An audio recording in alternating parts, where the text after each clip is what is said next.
Here we go again, they've called urgency. Another week of chaos in the old DC.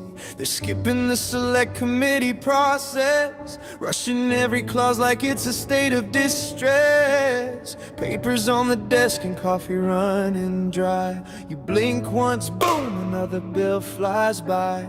They say it's necessary, they say it's fine, but we're signing legislation past the deadline. We're stuck here counting votes, rewriting lines, while the clock keeps screaming that we're out of time.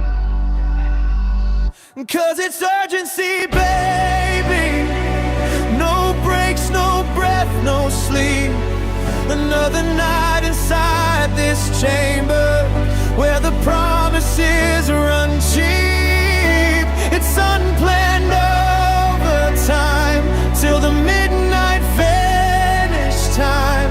No select committee meetings, but the pressure's still repeating. Oh, urgency, it's running over me. There goes my flight, yeah, I should have known.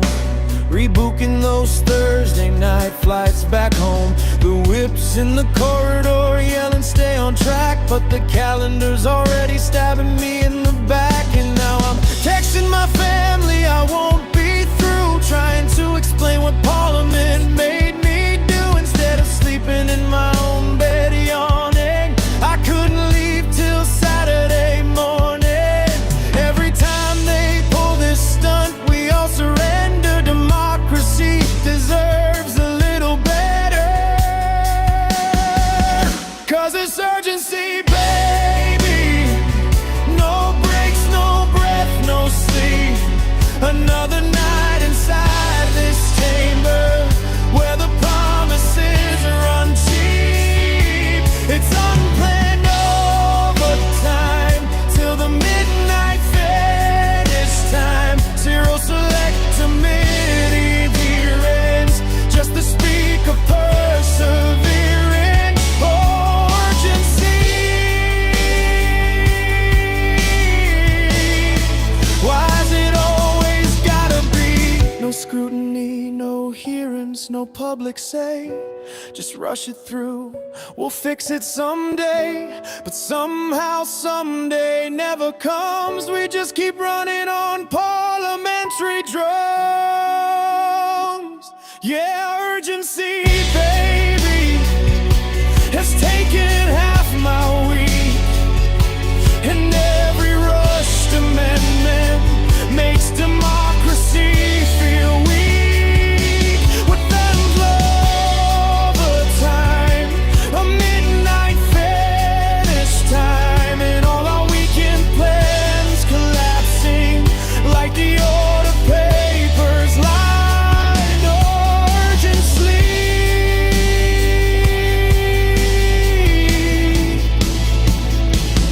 Set us free. Just one committee, maybe three. But till then we'll sit here under the urgency light.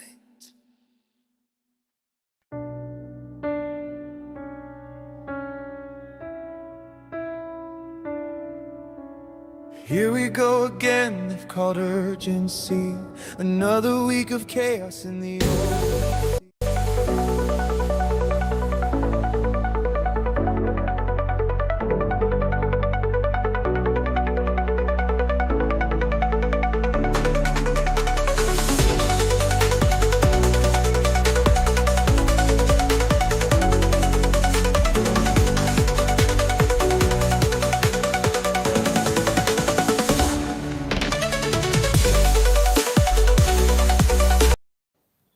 And how's Laura this evening? I'm not under urgency. Yes. What do you think of the long, slow? I thought there was a good banger of a line in there that it's like, oh yeah, that made me laugh a bit. Talking about being under urgency and like not consulting the public and just rushing through things. I thought, okay, I'll give that one to AI. That is a pretty good line. There was ChatGPT did help that one because I just basically said so the prompts were keywords: urgency, skipping select committee process, unplanned overtime, midnight finishes, 0 select committee meetings, rebooking those Thursday night flights, and couldn't leave until Saturday morning to go home. And it literally brought up a nice, lovely song that fitted perfectly with good words.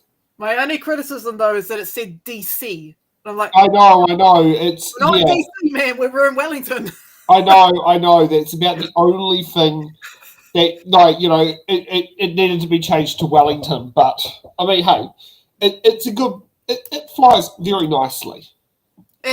There's something you could work with there. Yeah. Next time, if ChatGPT gives you the lyrics, just go over the lyrics and go, okay, and then you can just work with that. Change Wellington to Whanganui Tara. Yeah, definitely check what GTP is spitting out for you. Yeah. So what news is there to fill in with? Okay, so what did my week involve? My week involved being busy. I went to a firefighters union protest. That was pretty good. Oh, that's a good sign. Yeah. Now, did you meet Brie Elliott there or not? No, this was a Masterton. Oh, okay. No, she went to one in the one that was on the corner of Courtney Place and Cambridge Terrace. Oh, very nice. Okay. Yeah. No, I watched a bit of an interview on that one, and had fun on Monday night last week at the Newtown Residents Association meeting with Julianne. Yeah. I've asked her if the Green Party could sit there and do a Railways of National Significance plan. Okay, to counter the roads of national. Yeah. Yeah, I thought that was something, and she just sat there and said, "Oh, now that wording is tempting." And her words were basically, what's it called?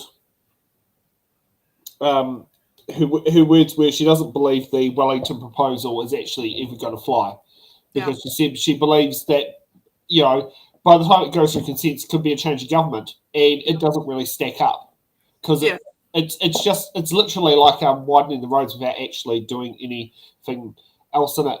Also confirmed today, National Party have re-announced the policy. Oh, okay. They're going to up the mandatory default contribution to KiwiSaver. That sucks. But here's the funny part is, it was in the budget already. Oh. So re-announcing a policy and trying to sell it off as if it's a new, was it a used policy as a new policy? But like trying to sit there and sell a brand new car, was it a used import car as brand new? Yeah. This is what happens when you do everything under urgency. You lose track of everything. Like I lost my bloody mind the other day watching the backbenchers. I'm like, what did the backbenchers do other than keep the seats warm and yip and holler and yell, bark from time to time? Like, do they actually do anything? Oh, I feel like they don't. I mean, who knows? I mean, sometimes. But why are they there? Yeah. Why they're there? They're meant to be there to do good speeches. But seat warmer speech. I think I sat there and said that's a seat warmer speech to one of them because it was like it was so quick. The camera only just got onto them. Yeah, it was just like it's like 20-second speech and sat down. Why are we paying for that as taxpayers? Why? Like, here's something else. Like, there's currently they're going through the Standing Orders Committee, and I'm wondering if we should put one in on as it's in the ballot. Is for a coalition style like the current government we have, might be it's time to possibly share those. Those speeches from 6 to 12? Possibly could go amongst the coalition partners again, or something like that, just so that at least we get say 2 decent speeches versus. Was it one less seat warmer? Look, I know how to get. If you want to get through faster, okay, just national. Pick your strongest debaters, please. Right? Forget all the backbenchers. Just pick your strongest debaters. If they've got a good argument and they're presenting it, let them speak. Like, why are we farting around speeches? It's driving insane. Yeah. Now, here's some A bad new news. rule, please. Yeah. We got some bad news, or good news, depending which political party hat you have on. It's been announced, I saw on Afnan's Facebook page, Craig Rennie has got the nomination for the what will become the new Wellington Bays electorate, but what is effectively the Rongotai electorate. Oh, okay. So Craig is running after all. So that has been confirmed. Yeah, I got told it might happen while it's been confirmed because it's been put on the. I saw something yesterday in the Post, and today it's Afnan's posted on Facebook. Afnan's a Labour Party member. Pretty much, as soon as I saw Afnan posted, I was like, "Yep, I know." Yeah. Straight away, it's like, "Yep, this is definitely legitimate." Yeah, because it was like Craig Rennie with a whole speech and everything. Yeah, I mean, I'm not going to do a party Māori crash out over this, but Labour, why? Julian Gender's a very good candidate. Could you at least have put Craig somewhere else? Have him up against Bish or something, man. We know Craig's going to get in. Yeah. Why are they fighting over the same electorate? I don't know. I don't know. Maybe Craig doesn't like carpetbagging. I mean, fair enough, but yeah. Also, I would accept carpetbagging in this case to get rid of Bish. Thank you. Yeah. And Barbara Edmonds has been selected for the new Kenepuru electorate. Yep. Yeah. So the interesting part is who's going to get Wellington North for the Labour Party. And I'm not sure because the selection meeting's not yet, but I gather Wellington North is probably going to be Timothy, and Wellington Bays is going to be Julianne for the Greens. Yeah, I mean, maybe someone from Labour can tell us who's running in the North because I mean, if they even I think it'll be next 48 hours. We'll find out. Okay. The two lead contenders is Greg O'Connor and Aisha Verrill. Oh shit! So they're even fighting each other now to get that seat. Yeah, and as you know, I've said I think Greg O'Connor's probably got the best shot of it because of the Kandala blue area of the electorate. Yeah, I think Greg would probably be the stronger candidate in that area for Labour, but yeah, and he does live in it. Yeah, that is true. Yes, yeah, and because I know where Greg O'Connor's house is, and it is within their constituency. It just sucks we have to fight with Craig Rennie. I know. I don't want to fight with Craig. I like Craig. And it's a shame you can't sit there and ST vote on there. Like I know you don't live in the electorate, but look what I've got to sit there and deal with. I wish we had STV for the electoral vote. Yeah. And what do I get? I've got to pick Julianne, Craig, Julianne, Craig, Julianne, Craig. And I got a suggestion. If they tape each other, like if they tie themselves together, right? They come in Parliament as one unit, right? You just get some sellotape, masking tape. You just wrap them both up and go right into Parliament. Both of you go. Could the MP for Wellington Bay stand up? Yes, Mr. Speaker. We're choosing the British accent today. Yeah. They could just you can have Julianne, and then you could just turn them around, and you got Craig, and they can both sit in the same seat. And the seat will have to be next to Labour and the Greens, which to make that work. Yeah. So does Craig become the Honourable? Because Julianne is the Honourable. If he wins, probably, yeah. Because the thing is, you only become an Honourable when you become Minister. Oh, okay, well, yeah. You see the problem. So I like my plan of just, I don't know, getting some, what's the name of that tape? Slap tape or whatever? What's the name of that really powerful tape that used to be advertised on the infomercials? Gaffer tape? No. Gorilla tape? No. No, I'll get the name for it. Let's have a look. What's it called? Flex tape. Yes. Flex tape. Get a big roll of flex tape and just wrap them both up, right? And they could just be back to back, and you can just flip them. And we'll make the seat slightly wider too, right? I'll get the chainsaw out, make a new seat, right? They can both share that seat. Problem solved. Okay. So while we're talking about how to try to fuse two foreign-born candidates to become our combined local MP. Wait. For the geeks in the chat, Dragon Ball Z, right? We can just get them to do a fusion dance, right? And they can just become one entity. Like Vegito. Yeah, like Vegito. Yes. Yeah, I'm trying to remember the episode. Yeah, it's where, was it Vegeta and Goku fused. They do the fusion dance. Goku? Yeah. Yeah. Or Gohan. No, it was Goku. Goku. Yeah. It's Yep. Goku. Okay, let's get to our first bill for the night. The Land Transport Revenue Amendment Bill. Can, Ms. Brooking. Yeah, I know. You're quite right. Got that wrong. Call on Government Order of the Day, number 1. Land Transport Revenue Amendment Bill, first reading.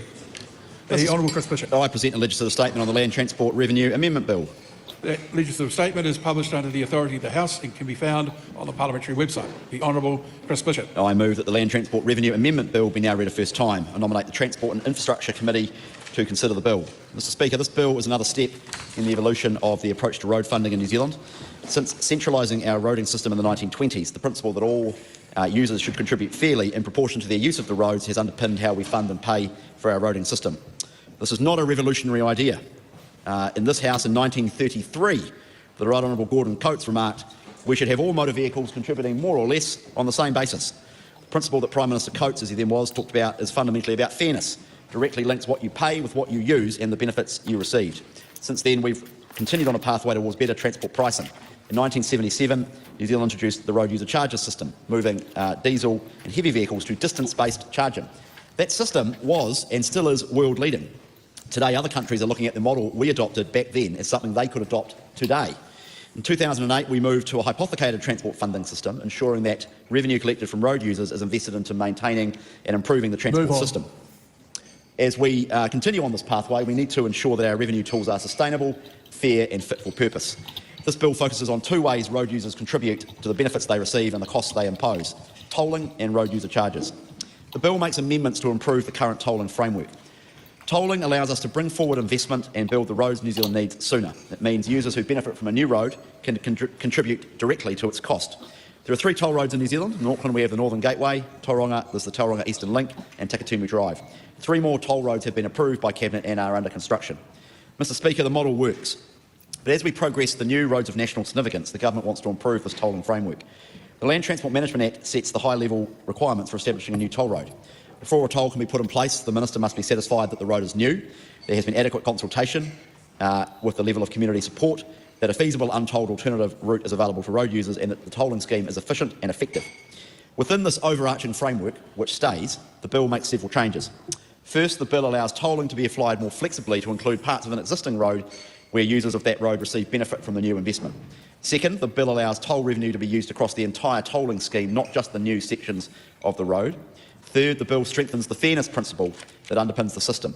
We are maintaining the core requirement for a feasible untolled alternative route. However, the bill will also allow toll revenue to be used to help maintain that alternative route if the relevant council can't fund that maintenance itself. The bill will also allow restrictions to be placed on heavy vehicles using unsuitable alternative routes, protecting those local roads and communities. Fourth, the bill makes the common sense move to require annual inflation adjustments so the value of tolls is not eroded over time. It also introduces clear principles for setting toll rates, focusing on benefits to users. Finally, the bill updates the rules for toll concessions to make it easier to partner with the private sector to deliver the infrastructure we need. Taken together, these changes ensure tolling remains an effective tool to help fund our roads, including the new roads of national significance. There are also changes, Mr Speaker, around road user charges. To keep the funding system fair and ensure all users contribute based on their actual use of the roads, it is a reality that we need to transition 3.5 million petrol vehicles to road user charges. The RUC system was designed in the 70s. It charges vehicles based on their weight and travel distance, which is a fair way to charge for road use. But the manual payment processes, sir, reflect the world 50 years ago, and they need to be updated. The current system is clunky. It's paper-based. It relies on road users monitoring their odometers, pre-purchasing the paper licences and displaying them on their windscreens. This is a 1970s solution in a modern world. Forcing millions of Kiwis to swap the simplicity of paying at the pump for that kind of bureaucracy would be a step backwards. Paying bills and taxes is unfortunately a part of life, but it should not consume life itself. The bill removes the requirement to display, carry or produce a RUC licence. In an electronic age, a paper licence should not be a strict requirement. The bill also updates the definition of electronic distance recorder. Current rules are restrictive, hindering the use of technology already installed by manufacturers in many cars. The change will allow more flexible approaches to recording distance. It will save costs by giving drivers the option to use inbuilt vehicle technology. The bill takes the first step in enabling new convenient payment options. Users will be able to choose their preferred method. This could include set and forget post-payment systems, similar to paying for electricity or a streaming service. The current Act provides for alternative RUC payment methods beyond the default prepay model. None have been created because they have been restricted to vehicles with electronic distance recorders. The bill removes that requirement for alternative payment schemes. We also aim to change the RUC retail landscape. NZTA is currently both the main RUC seller and the regulator. Responses to a Ministry of Transport request for information confirm there is market interest, sir, in providing RUC services for the light vehicle fleet. But potential RUC providers see NZTA's dual role as a barrier to offering services to road users. So the bill enables the separation of NZTA's RUC retail role from its regulatory role, giving the market certainty they are entering a level playing field. There will be the opportunity for providers to innovate and invest in New Zealand. We have one of the world's largest and most established RUC systems. A more attractive environment for private sector participation may position our system as an example for other countries. These changes are the first step in transitioning petrol vehicles to RUC. As some people will note, the bill deliberately omits a date for transitioning the light petrol fleet from fuel excise to RUC. That date has not been set by the government. There is much work to do before we do that. It will be a ginormous or large transition as we do that. Rather, this puts in place a legislative framework on improving the RUC system for light vehicles, enabling a competitive retail market and improving user experience before that transition occurs. Mr Speaker, it is really important we get this legislation right. The government welcomes the input and scrutiny that the Select Committee will provide. Transport and Infrastructure Select Committee, in my experience, Sir, has done a very good job, and I acknowledge the Chair in the House today, Mr Foster, who I'm sure will run a robust process. And my experience so far is that committee has operated in a relatively bipartisan and collegial fashion, and I'm sure that will continue. This is a really important bill, Mr Speaker. It's not a long bill, but it is an important bill in the evolution of our land transport funding system. It continues our long history in evolving our system to meet changing circumstances and upholding the principle of fairness. And it makes improvements to tolling and paves the way for a modern RUC system, cuts red tape and enables new payment options. It is, as I say, the next step in our evolution, and I commend it to the House. So far, how do you feel about having to pay road users while buying petrol? How do I feel about paying petrol for in road user charges? Yeah, because that's going to be a big wake-up call. Because there are people like myself who have specifically went for petrol cars because you pay the road tax as you use it. It's going to suck. Yeah. I have a lot that I'm going to say on that I can say on that speech, but I'm going to let you go first. Okay. So, I don't think 2027, which is stuff that's been coming out of the media, is probably the right period, considering 350 million vehicles would have to be transitioned over. The other question has to come out is whether trailers will be transitioned over, because currently trailers are exempt from road users if they're below 3.5 tonne. And the problem is if they do get road users, they're going to have hub meters put in. Mm-hmm. Yeah. Now, here's something worth looking at is the road user schedule. That is for vehicles based on the Waka Kotahi's website. I'll boost that up a bit. Yep. But effectively, there's not much really explaining how road users work in New Zealand for the breakdowns of vehicles and that. So I got hold of my friend Joanne, who used to work for NZ Bus, and do this. Now, just to put it out there, under the current system, so wherever you are a 1.5 tonne missing leaf or a 3.5 tonne Toyota Hilux, your weight charge for road users for being a diesel or being an EV is $76 for a block of 1,000 Ks. Okay. Which to me is probably not right, considering if you drive a Suzuki Alto as a petrol car or a petrol Toyota Corolla, you're probably not going to be paying the equivalent of 7.5 cents per kilometre. Now, the other one is, this is what my dad's truck is, because it's 5.2 GVM. And obviously that breaks down of what RUCs go up to as you go up through the scale. Now, if anyone remembers the plug-in hybrid, hybrids, which are dual petrol and that, which have a lower rate. Yep. Because if you're driving on petrol, you'll be paying into it. Maintenance-wise, a plug-in hybrid is actually not necessarily the best thing to have when faults go wrong. It's been rated as it's not the best of both worlds option when it comes to electric technology. It's either go fully hybrid or fully electric. But it's from a mechanics perspective, that is not. Oh yeah. So I don't have a plug-in petrol hybrid. I do have a petrol hybrid, but it's not plug-in. Plug-in, yeah. So which means it relies on the petrol inverter, which is and that has its plus sides. Like when you go down the Remitakas, you'll be awesome. you got regenerative braking, for example. Actually, try it on the Manawatu Taurua Highway. Oh yeah. That will be the best, because those gradients are way steeper, because like one side's 8, the other side's 10%. Yeah. Now, the interesting other part is coming with trucks. So this is the configuration for a what would be a Class 2 driver's license truck with 2 axles. So that would be sort of things there. And that's actually, for me, that's my heavy driving experience. I've only driven vehicles that are 2 axles. I've not driven actually a 3 axle vehicle. Now, here's the one that really rubs my back up the wrong way. And that is about the passenger service vehicles that are 3 axles. So they'll be typically in Wellington City, probably in your high frequency bus routes in the Hut, would typically run 3 axle buses. This is just what I don't get it either. Like, why are public transport vehicles paying the most? It will be up to weight. Now, this is something where I don't actually agree with here, is the weight, is the fact that buses are put in 2 categories, above or below 18 tonne. Now, I did check with Joanne. She says there used to be about 3 categories she remembers, which was up to 7 tonne, 7 to 18 tonne, and then above 18 tonne, which, she's discussed bus sizes with me. They mean something to me. But if I mention an 1100 to you, that means nothing to most people watching the show. That's just that was the size buses that they run, which was 1100, 1200s, and they had different things which were based on certain capacities. And those numbers mean nothing to the audience here.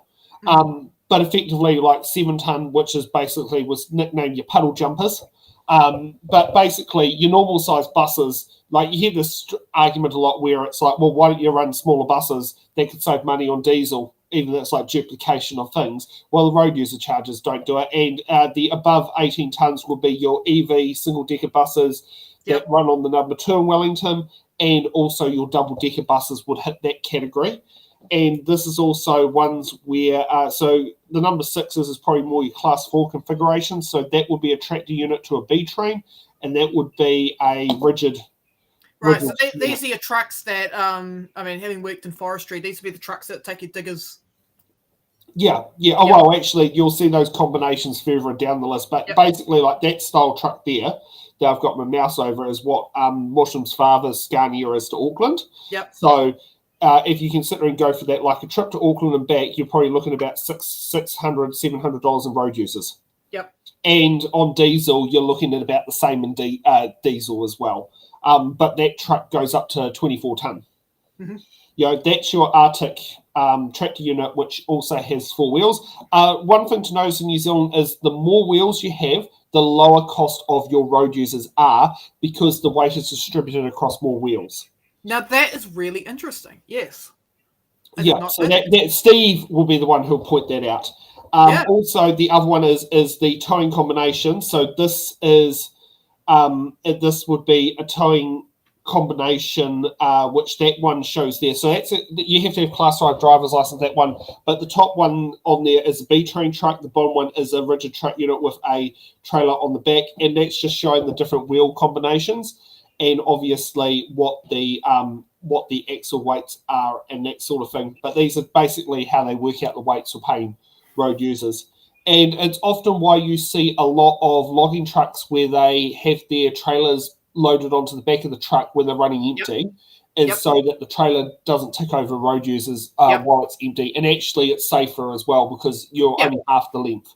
Now these are other things that go into different bands with trailers, but it's quite for the average Joe blog, it is a minefield. It's a minefield for me. And like, I understand the top section because I've dealt with vehicles in that boat, but not every person's in it. But these are the different current rates of regulations that go through for road users.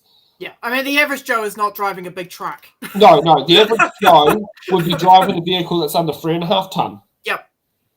Yeah, that's what the average Joe would be driving.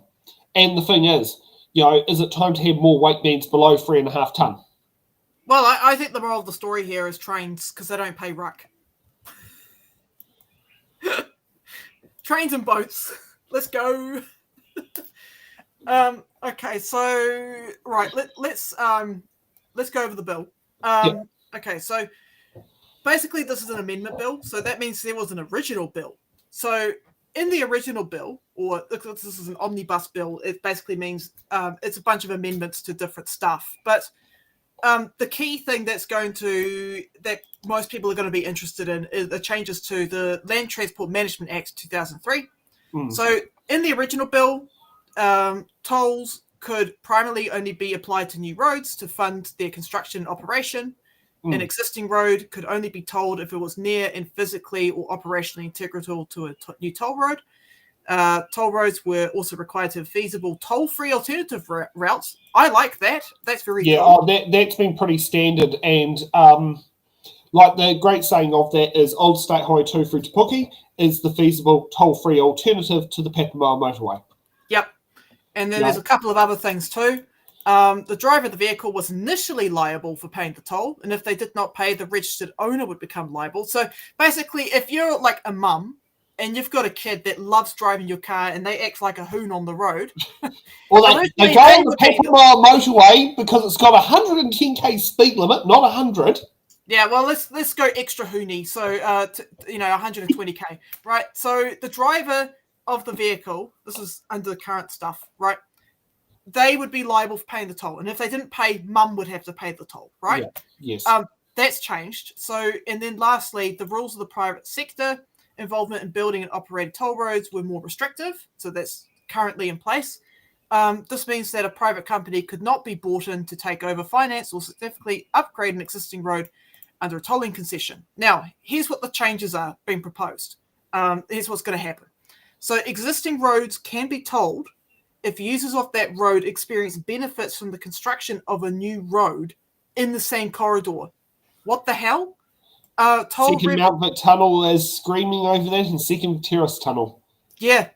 And then you've got... And it's actually been speculated that they're going to be tolling those roads. Like Julian said that last Monday. Yes. And that takes me on to my second point. Toll revenue can be used to maintain and operate toll-free alternative routes, but only if the local council is unable to fund it themselves. So that's cool. The rates... Tighter track, Saddle Road. Yep. That's awesome. The minister, which is Chris Bish, will be able to ban certain heavy vehicles from using toll-free alternative routes, forcing them to use toll roads with exceptions for local deliveries. That could be really fun for the forestry sector. I can tell you that much. Especially considering some of the routes.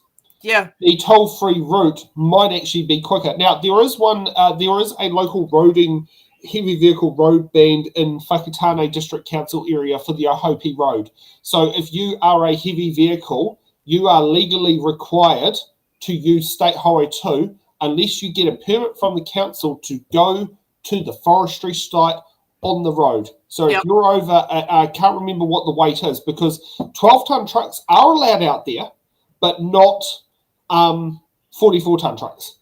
Yeah. And because 12-ton trucks are typically used for deliveries, whereas 44-ton trucks are usually looking at long-distance haulage. Yeah. And now here's the point that I'm really concerned about, this change that's going to occur. It will make it easier for the government to partner with private companies to finance, build, and operate toll roads. So it clarifies that private partners can earn a commercial return on investment. Now, what's that going to do with the price of toll roads? One can only imagine. Will the toll road be regulated? Like currently in New Zealand, our toll amounts are regulated. Yeah, so and they have to actually go through. They have to go through Parliament. It's not something that they can. The toll itself, it can only be adjusted by CPI. It's not like suddenly you can have you can't have yo-yoing tolling. Yeah. Yeah. So that's what I was about to explain. So toll rates are going to be required to be adjusted annually in line with the consumer price index. So this ensures that toll revenue keeps in pace with inflation.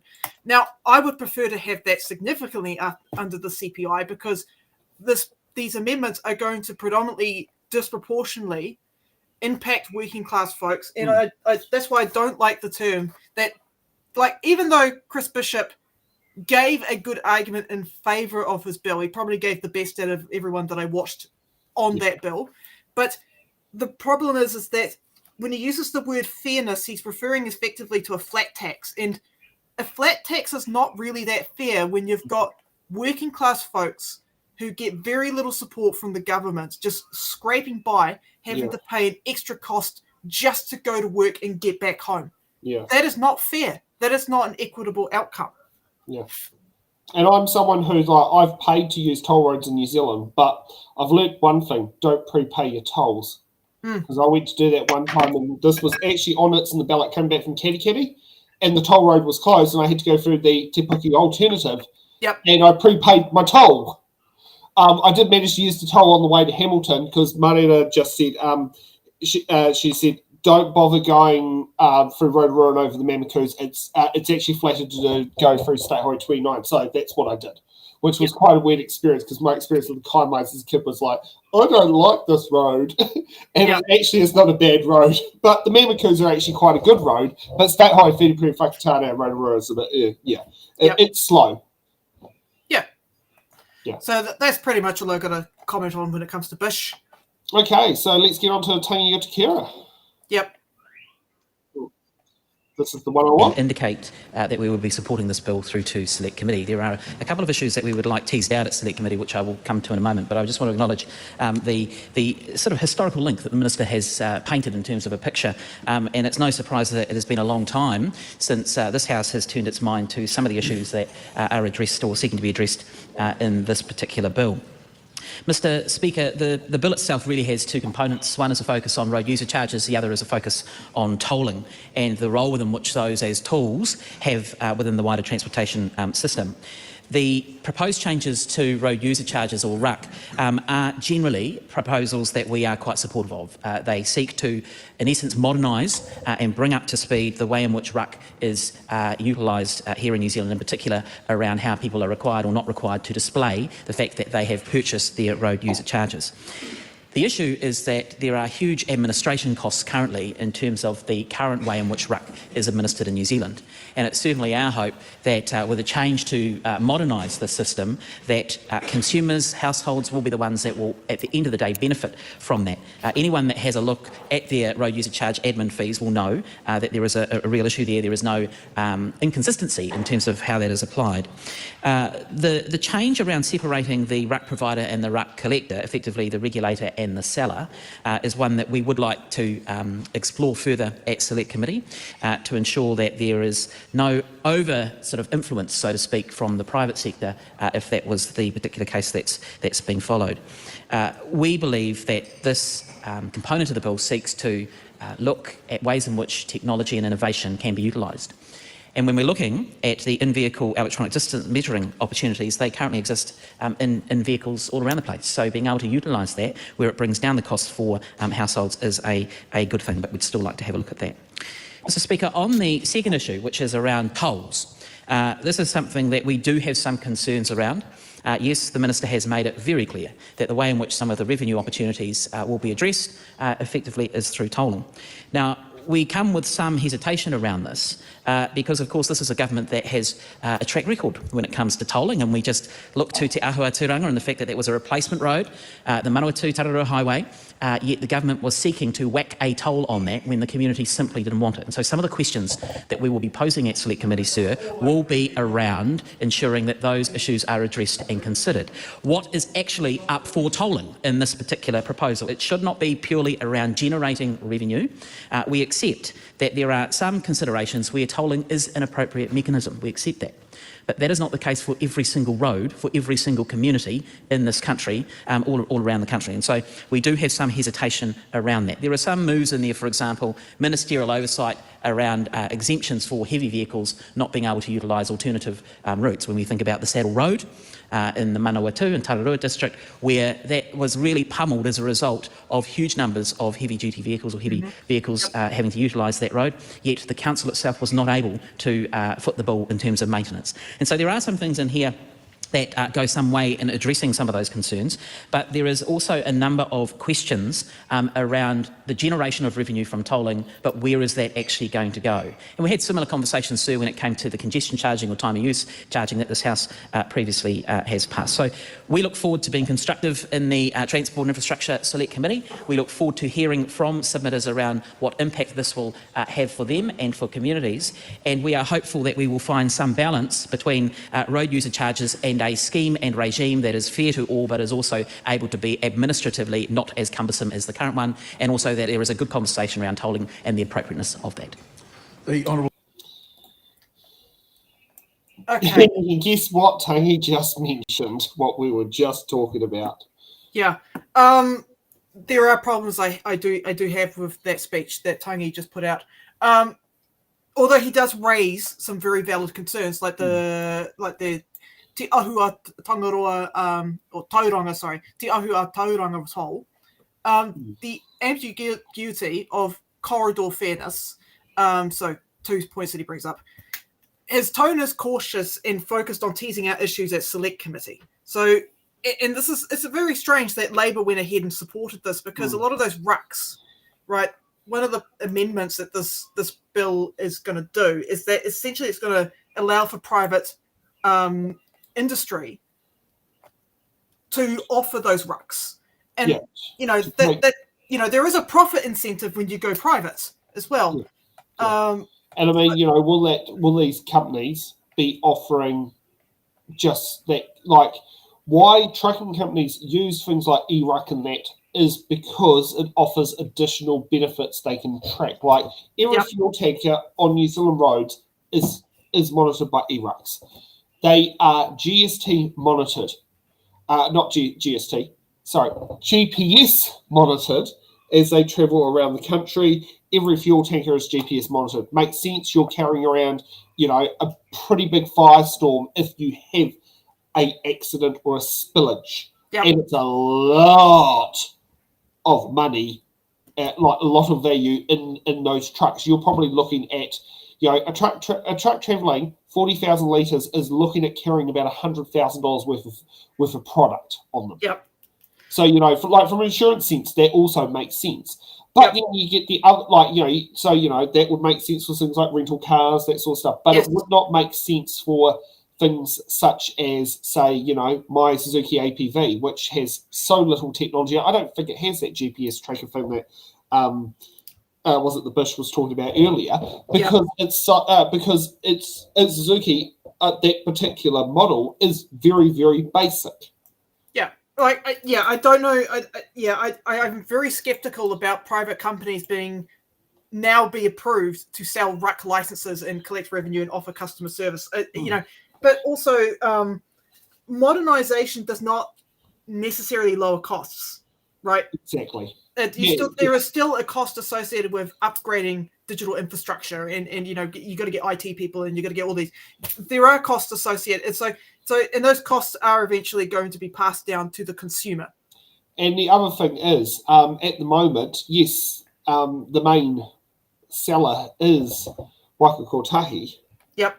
But it's basically, the lower end of the scale is the fact that it's the retailers. Like, I'll tell you this right now, it is not exactly easy to find somewhere to buy road user charges. It is not, finding a retail outlet is not easy.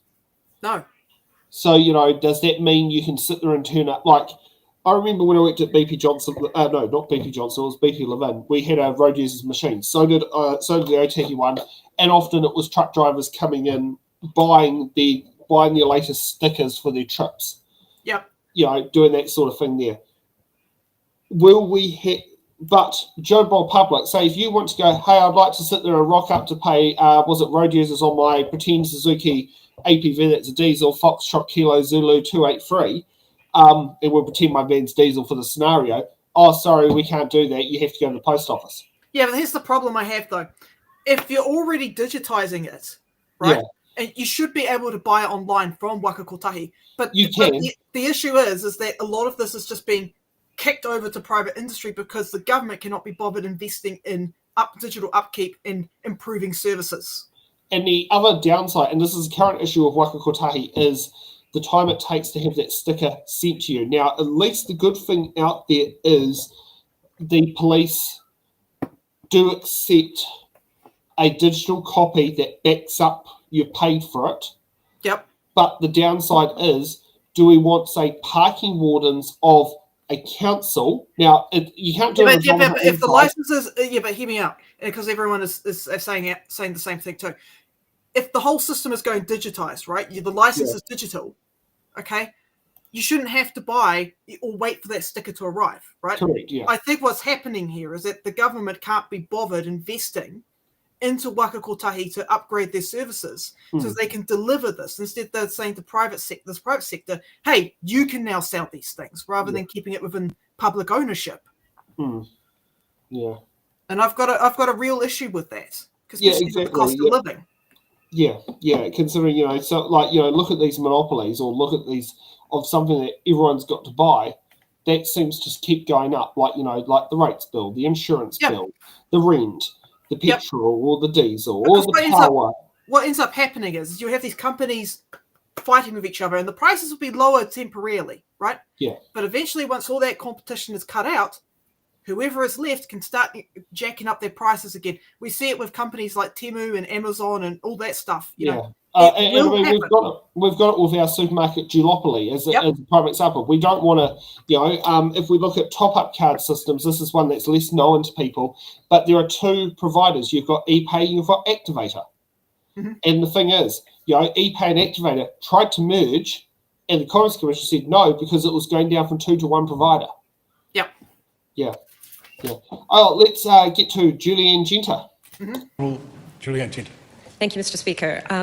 Green Party policy actually supports that the cost of maintenance and new road builds are entirely covered by road user charges, including higher charges for heavy vehicles that have a greater impact. And this includes introduction of tolls where appropriate. So having more direct and appropriate pricing for road use is something that would lead to better outcomes for New Zealand, but not the way this government is doing it. I mean, currently, road users do not pay the cost of the roads, nowhere near it. The minister in his speech spoke about hypothecation, the idea that fuel tax and road user charges was entirely recycled back into the roading network. But the reality is road user charges and fuel taxes do not come anywhere near covering the cost of the roads. And that's particularly true with local roads. So local roads are 50% at least funded by ratepayers. So it's people paying rates have to pay for the use, for the maintenance, for the roads that are local. But more than 50% of all vehicle kilometers traveled by light vehicles and heavy vehicles are on local roads. So we've had this completely ridiculous situation where central government is taking money from all over the country, from local roads where people are driving, they're paying their fuel excise duties, they're paying their road user charges on rural roads in Southland and Northland and the East Cape, and then money is going into the central coffers, and then the vast majority of it is actually being spent on new state highways nowhere near where those people are driving. And the most outrageous thing is oftentimes these roads are justified on the basis that they're needed for freight. But for example, highway expansions in Auckland, going like State Highway 16 East, which goes down towards the port, and the Waterview Tunnel connection, oversized and heavy vehicles can't even use that infrastructure. They're actually banned from it. So you'll see brand new tractors being driven on Simon Street, right through an area full of pedestrians because it's in the middle of the University of Auckland at peak time because we've spent all this money on highway infrastructure that's supposedly to facilitate freight, and it's moving on the local roads, damaging the local roads, causing pedestrian hazards and hazards for people on bikes. And I've heard members opposite say, "Oh, cyclists aren't paying the full cost of the road." You got to be kidding me! everyone using a bike is saving the country money. We should be paying, other countries pay people to ride bikes because it saves public money. If we were to truly, fully attribute costs and benefits to people using the transport network, we would pay people to ride bikes because they save the country money. Or In the take health a system, train. on the transportation system, that's the numbers, that's the analysis. And I know the members opposite love to talk about numbers. They've never actually looked at them. They don't seem to understand them. And the truth is that while the minister may want to raise money from tolls, there's no way they will be able to pay for the roads of national significance through tolls. There's absolutely no way. Because currently, not only do we have 50% of the local roads being funded by ratepayers, but we have a huge amount of crown funding going into transport, into highways. They can't even cover the current costs, let alone the future costs. Because this government has a laundry list of fantasy roads that they say are going to transform the economy. They are not funded, and they will not be funded by tolls. Why can't they be funded by tolls? Because they have tiny numbers of cars driving on them. And most of those people are not going to be willing to pay the price that it would take to build those roads. So if we want to have a fully hypothecated approach with good pricing, we have to stop building projects that aren't needed. Do the tolling and the congestion pricing first, then invest in the alternatives. Actually, what would save the country money is people not having to own as many cars, to be able to move more of our goods by coastal shipping and by rail, to be able to move people around cities in buses, trains, and yes, on bikes and e-bikes. That's what makes economic sense. This government, and the reason we won't be supporting this bill is because of the very dodgy provision that allows roads to be leased to private companies for up to 50 years for the purposes of providing tolling services that return a profit to private companies. And that's where we come back to the ideology, the blind ideology of this government, and that ACT Party member who I know will talk about it. It's all about funneling public money into the hands of a small few private investors and big corporations.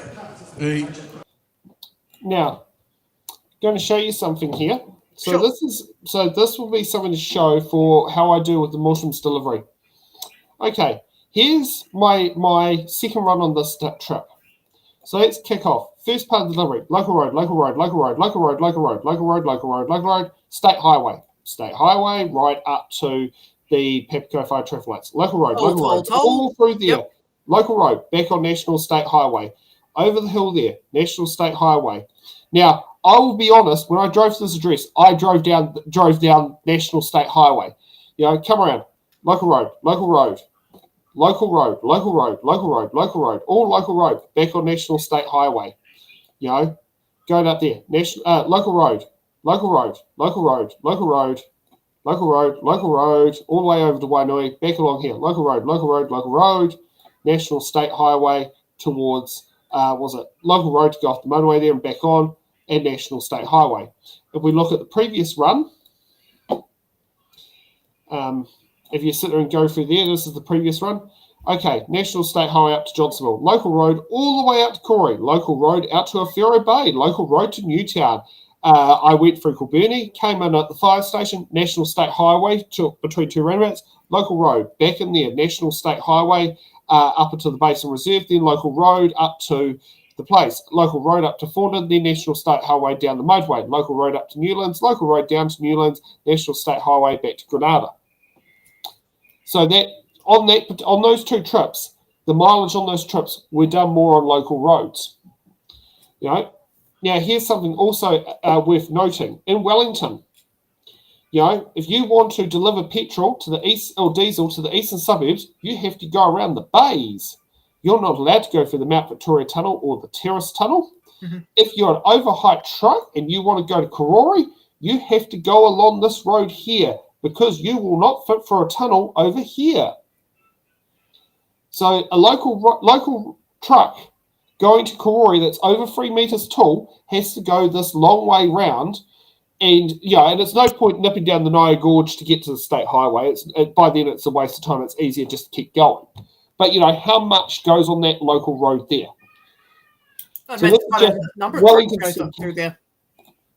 Yeah, and that's just me doing the deliveries with Muslims. That doesn't include, say, like if you sit there and look at it, like going out to Steve's place from your place, it's all local roads. So does Muslims pay your rucks, or do you pay the rucks, or it's a your petrol petrol? car? Oh, okay, yeah, okay, right. So who would pay the rucks if this bill goes ahead? Well, that's the question. The ratepayers of Wellington are paying for overheight trucks to drive around the side of around Oriental Bay and around Churchill Drive, around Wilton, all that area, are being footed by the Wellington ratepayer. You know, if a logging truck wants to drive out to Pongaroa, it's being footed by the Taurua ratepayer. If a truck wants to drive out to Castle Point, it's being footed by the Masterton ratepayer. Yep. You know, if you want to hit a truck to Wainuiomata, it's being fitted by the Lower Hutt ratepayer. Yep. Yeah, I'm just going to keep my commentary on Julie pretty short. So I like the fact that she pointed out, and yeah, I'm a bit biased because, you know, Julianne. But she's on the money on this one. Yeah, I know. I still need her and Craig to find a way to fuse together. But yes, I like the fact that she pointed out that tolls and rucks have never fully covered road costs, which is true. Highlighting, and she also highlights the significant subsidy from rates and general taxation. You just brought that up before. And I like the fact that it challenges the user pays narrative, because it's not the fairness where.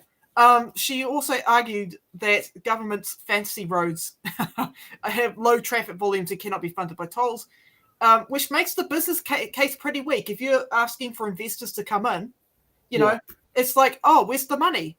I don't know. And then what I liked is that she identified the core conflict, that the bill is about funneling public money into the hands of a few small private investors, which is true. That, I mean, you want Elon Musk to own a part of your road? God. I was like, yay! Yeah, exactly. Yeah, do you want that? Yeah. Yeah, and where does certain maintenance gets paid for like the roads like Washington Ave in Brooklyn, or O'Hara Road, which is another local road in Wellington that carries a lot of trucks to the tip. Yeah, it does bring into question. It's like, should we be basing the tolls on the CPI when already people are underpaid at work and can't keep up with the rate of inflation? Yeah, and while the trucks, and here's the other thing is, if you're paying road users and you're below 3.5 ton, you're overpaying into the system. Mm-hmm. But if you're a truck, if you are a B-train truck, it has been said, was it Matthew Clive Wilson, I think the name is, he says trucks are not paying enough into the system for the work they do. They should be paying 4 times the rate that they are. Yeah, and in a way, doing that would kind of push the incentive to get trains. The train lines up and going. We do need to be doing freight by trains. And actually, here's the other thing is, I support the fact that we should have rail user charges so private companies could run their trains on our tracks as well, particularly if you've got areas where Kiwirail, the market monopoly, is not interested in running business along there, such as the railway line that goes past your house down the road. I'm not opposed to that idea. That's actually pretty good. When was the last time you saw those railway crossing bells actually activate? I hardly ever see them activate except when there's a steam engine coming down the road. A fucking locomotive steam engine. I was like, what's that? That's carrying tourists, but there's no freight on it. Yeah, exactly. Yeah, it's the only train that uses it. Yes, a steam train. Steam engine for like the 1800s. Oh, no. That particular steam engines from Steam Incorporated are 1900 steam engines. Oh, 1900s. Okay, all right, yeah. You're the train guy. Your ancestors built steam engines. I was going to say, if you want to find a train from the 18th century, the Fell locomotive in Featherstone. Oh, beautiful. I love that train. That train is actually a 19th century train, not a 20th century train. Yeah, put that back on. It probably emits less carbon emissions anyways than half the bloody trucks. Yeah. Well, actually, it's quite funny. That locomotive that's in Featherstone was the first locomotive to go through the Remataka train tunnel on its inaugural ribbon-cutting trip. Guys, welcome to the autistic section of the show where we talk about trains. Yeah. So yeah, that is just some random fact that H199 is the first steam locomotive, but it's the only surviving Fell loco that is still in existence. Now, were we going to cover more of this debate, or were we just going to? Shall we see what's? Do we want to listen to what Uncle Andy or Simon Court say, or should we move on?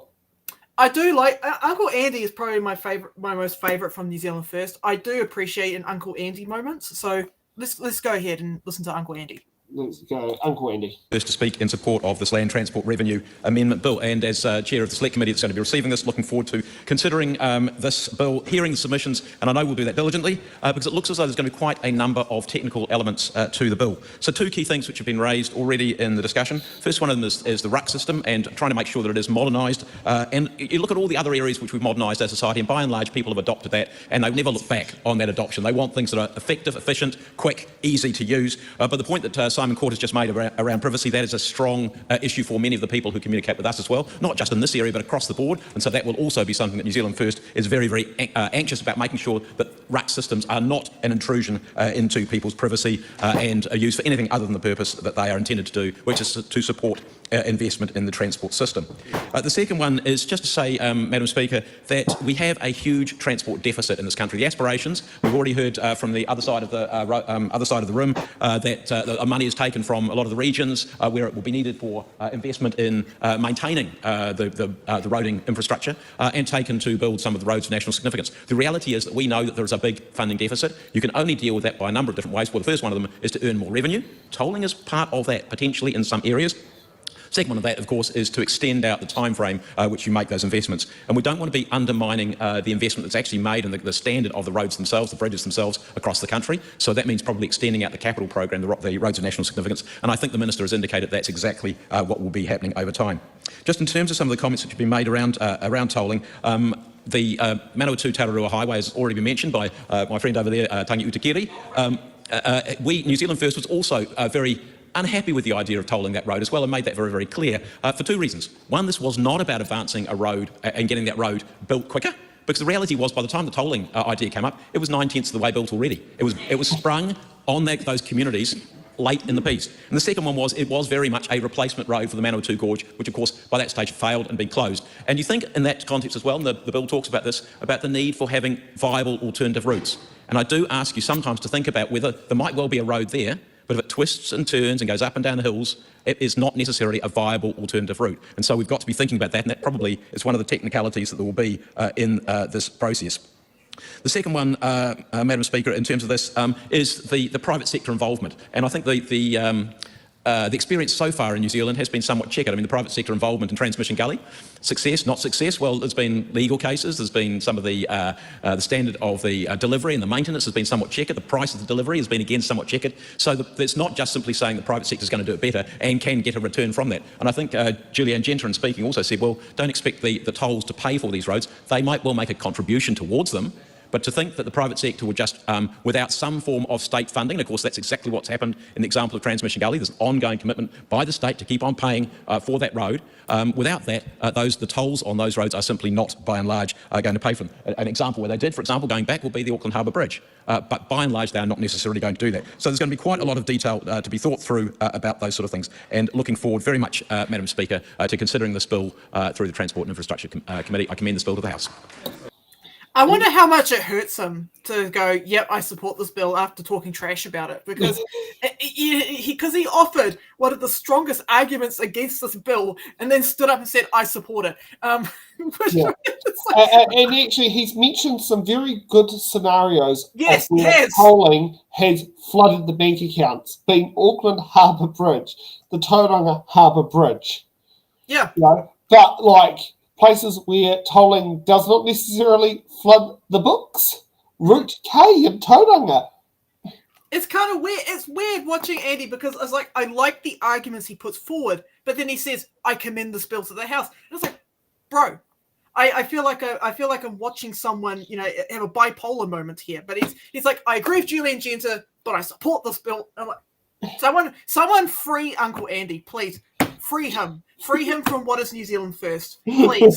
Someone needs to free my man. I know Kiwi Skirt is not a fan of him, but this is why I do like him, because he's speaking as a mayor of experience, but he's also got some really good points. And I'm like, dude needs to. I don't know who's holding him captive in New Zealand First, but someone needs to release him. Do you want to get to the super chat? Yeah, we'll go through the pinned comments. All right, so we'll start off with Blake. More breaking news, Sam. Barbara is the new MP for the other new electric selection from Labour. And that electorate will be Kinaperu. Yep. I think he clarified on that, but and then we've got Alex, or Eric, as he's appearing tonight as.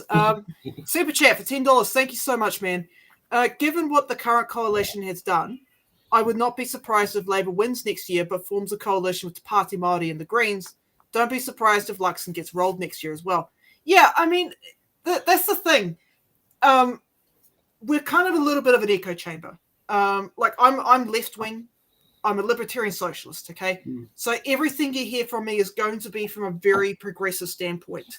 So it gives the impression that, yep, we're going to win the next election.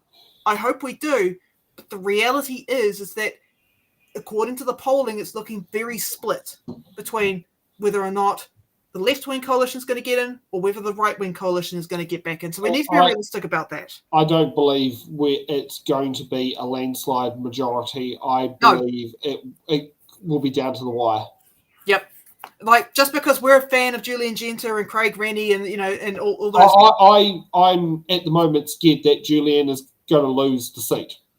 Well, she'll probably get it back on his list. I'd be surprised. She gets, but the thing is, yeah, with losing the electorate, loses the office and the funding that goes with the electorate office. That is true, but is true. But there's still stuff that she can do as a list MP.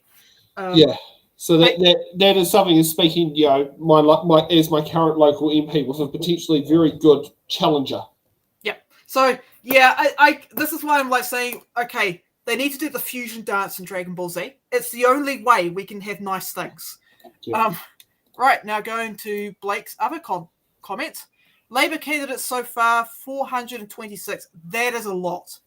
That is a lot of candidates you've got to stack through because you can't have more than 120 people on a list. Yeah, I can say I've heard through the grapevine that there's probably about 50 or so people running to be Green candidates. So that I was quite surprised to hear 426 for Labour. Wow, that is that, and a lot. I know a lot of them are really good as well. Who are going for different positions, and I heard in Wellington North electorate there are four or six people vying for the role. Yeah, that's a lot. I don't feel sorry for the people that have to do the candidate researching for the Labour Party. I do not envy them. It is very, very tough work because you have to literally dig through everyone's social media and stuff. I can confirm for Wellington Central in 2023 there were 4 people vying for the job. Yep, not surprised. And then we'll go after Mr. Alex again for $5. Thank you so much, man. If Cross Valley and Petone to Grenada proceeds to construction in 2029, I would hate for it to become a toll road. Same. And there's also bits coming out from echoes within the Newlands community group. People are pissed off with the fast tracking process. Yeah. Because it's going through what is being regarded as going through 2 natural reserves. And do the public get to be consulted on this? Do they even get the ability to know. This fast tracking process is a bit grey. It's not how fast tracks have been done in the past. Wild. And finally from Kiwi Skirt, I'm not a fan of your uncle. Sorry, Laura. He needs to shush and sit down.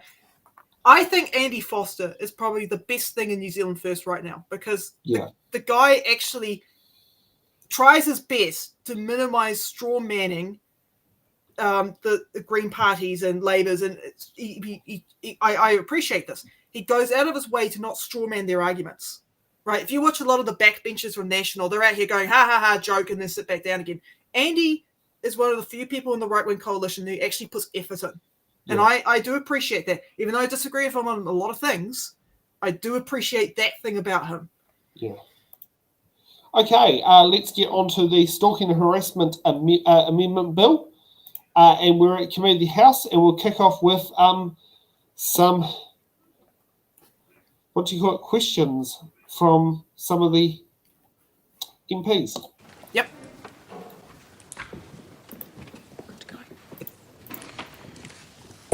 Members, the House is in committee on the Crimes Legislation, Stalking and Harassment Amendment Bill. We start with Part 1. This is the debate on Clauses 3 and 4, Amendments to Crimes Act 1961. The question is that Part 1 stand part. Honourable Ginny Anderson. Thank you very much, Madam Chair. Thank you for the opportunity. I'll be up front, Madam Chair. There's been a number of people waiting a long time for this legislation to pass, so we don't intend to hold this up. We want it to proceed because it has been well overdue in being implemented. So I will briefly speak to the 3 amendments in my name that were tabled. All 3 amendments relate to Clause 4, new section 21601B, and that's in relation to the mental component for the offence of stalking. Mr Chair, one of the main issues that has been repeatedly raised by advocates within the sector is that quite often the accused stalker in situations where there is an ongoing repeated pattern of stalking, that person who is doing that behaviour is often deluded or unaware of their impact on the victim. Sometimes they are, but sometimes they aren't. And so our concern, and it is not just on the side of the House, it is in with advocates in the sector as well, is the mental element of knowing may not be able to capture a prosecution, because quite often someone thinks that their affections is wanted or even reciprocated when they are not. This tabled amendment means the Crimes Legislation Stalking Harassment Amendment Bill and I've provided 3 different options for the Minister to consider in the 3 separate amendments, and that would be to replace knowing with, the first option is to having reasonable grounds to believe, the second one is without believing on reasonable grounds, and the third one is when a person knows or ought to know, so a reasonable person test being introduced as the mens rea component to this offence. And the primary reason that is, Mr Chair, is that we believe that it will be difficult to prove that the person was knowing that they were likely to cause fear or distress. To prove that a defendant did know their behaviour was causing fear or distress would potentially require proof beyond reasonable doubt that defendant knew that they engaged in a pattern of behaviour that caused that fear and distress to another person.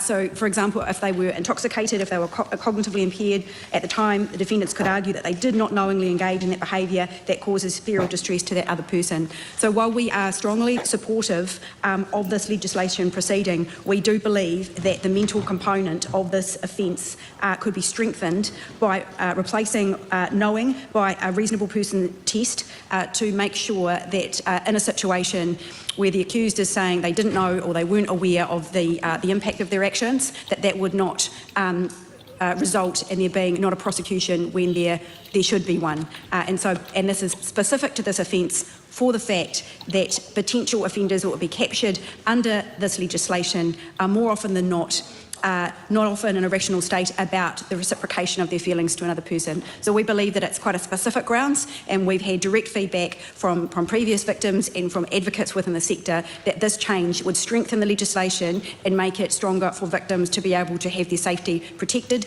and to prevent situations where stalking is ongoing. Tamitha Paul. Thank you, Mr Chair. We echo the same sentiments as my colleague Ginny Anderson in terms of, advocates who have pushed so hard for this bill have been waiting for decades for this, so we don't want to prolong that any further. My questions are around a similar aspect to Ginny Anderson's around the kind of mental component of knowing that your actions might cause harm to somebody. And I wanted to ask whether the Minister would consider inserting provisions around ought to know or potentially knowing that an act might cause harm to person B or any reasonable person. The reason that we're interested in these kinds of amendments are because stalkers can be delusional and they can be completely unaware of the whether deliberately or not, unaware of the psychological impacts of their actions, and so we want to capture that so that if a perpetrator tries to deny that they didn't realise it would cause harm or distress, that isn't a defence in that case. The other amendment paper that I want to speak to in relation to Clause 4, it's under my name, is around police notification, and I'm really hoping that the Minister might be open to collaborating on this aspect. So, obviously, this bill introduces police notification upon first kind of reporting of any of the specified acts under this Act. We are asking that the constable that is involved in any investigation informs the victim before they provide the notice under that police notification. The reason that we want the police to give this information to person B is because this will give them a heads up that their perpetrator will be informed. This means that they can make preparations themselves to ensure that they are safe, to ensure that they know what is coming, to insulate themselves against any retaliation that person A might undertake in order to intimidate person B. So those are really the only questions we have on part one, but really would like the Minister to consider our amendment paper around the constable having to inform person B before serving the notice to person A. Okay. So I agree with Tamitha and Jenny on this one. I think this is much needed amendments. Very interesting going over the amendments themselves over the original bill. The Axe Party brought up the point of risk of over-criminalisation, which is very interesting for stalking. While they support this bill, they expressed a cautionary note about ensuring the threshold is not set so low that it unintentionally creates offenders for minor disputes, potentially burdening the courts. Now, that's really interesting. That's why I'm on the team of get more judges then. Well, here's an example of harassment that I suffered when I worked at Domino's Live-In. Mm-hmm. So I had people I would cut out of my life, want nothing to do with them. So I'd stop going around to where they live, stop socialising with all that. However, the one thing they'll try to do to drag me back in is force it via my employer to get pizzas delivered. That was something in there. I know that was calculated. That was literally doing that, and that went on for on and off for years. Later on, these same people tried to do the same thing by turning up to my workplace at BP on my shifts.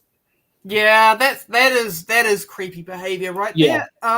Like that sort of thing there. Like one of them even complained to head office because I sat there and told her, I go, I don't actually rather if you just stop coming to my workplace, please. You know I work here. You seem to come here on many of my shifts. My shifts aren't consistent and you still come here. How rude!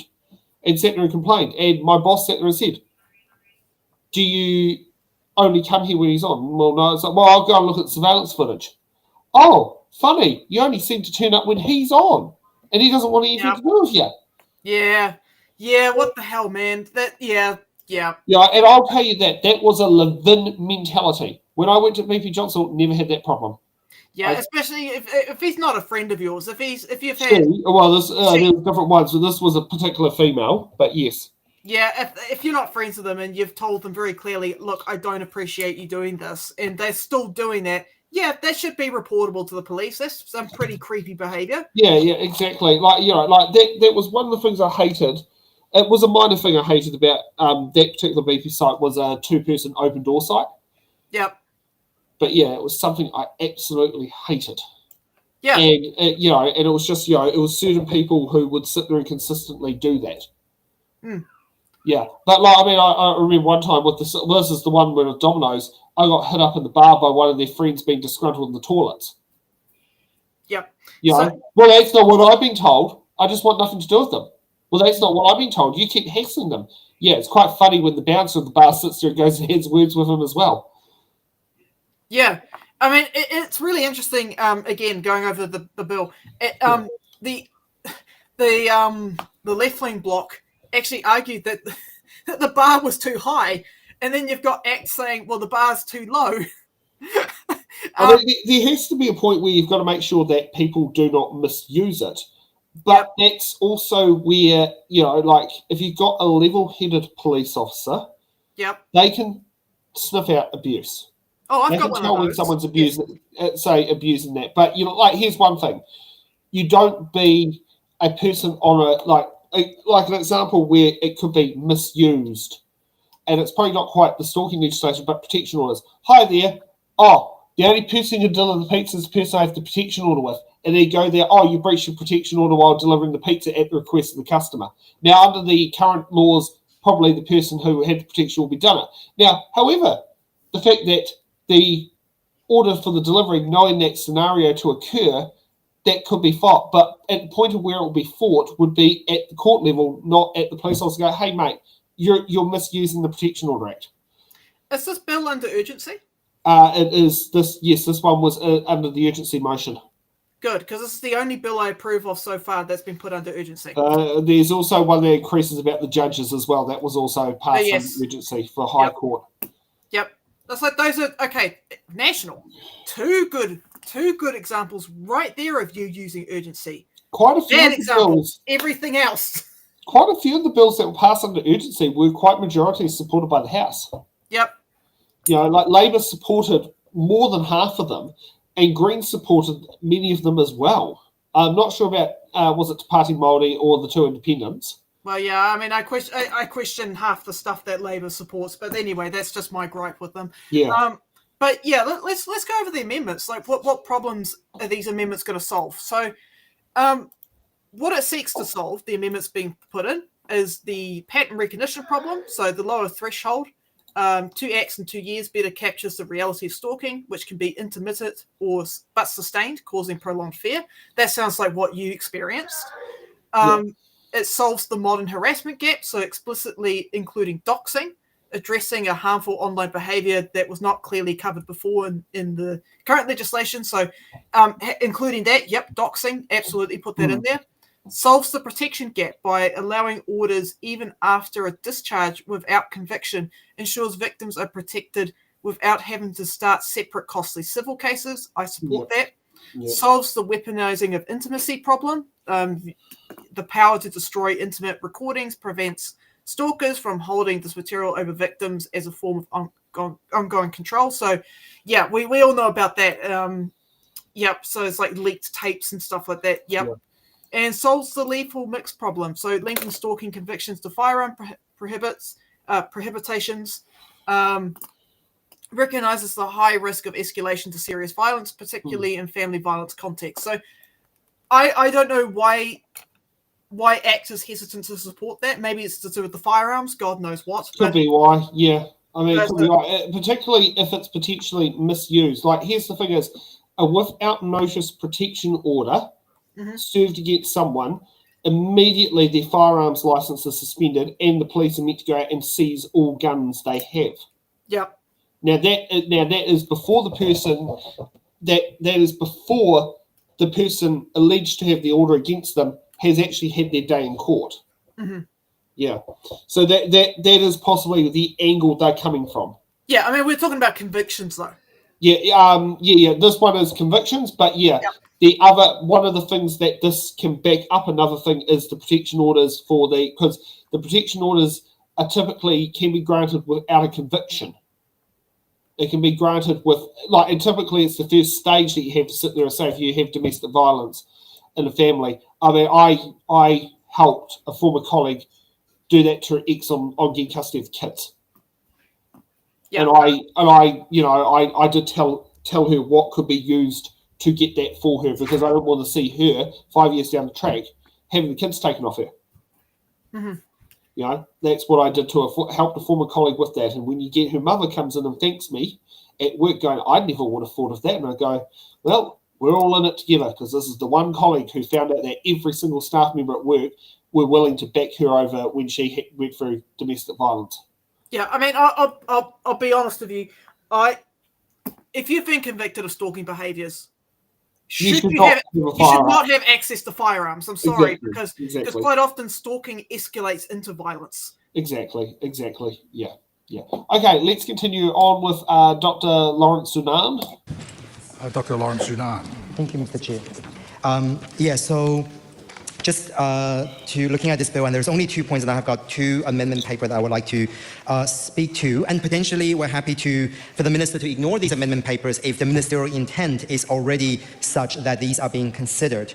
The first one is around the new subsection 216P 1A Roman numeral 5, which is damaging or undermining person B's reputation, opportunities, or relationship.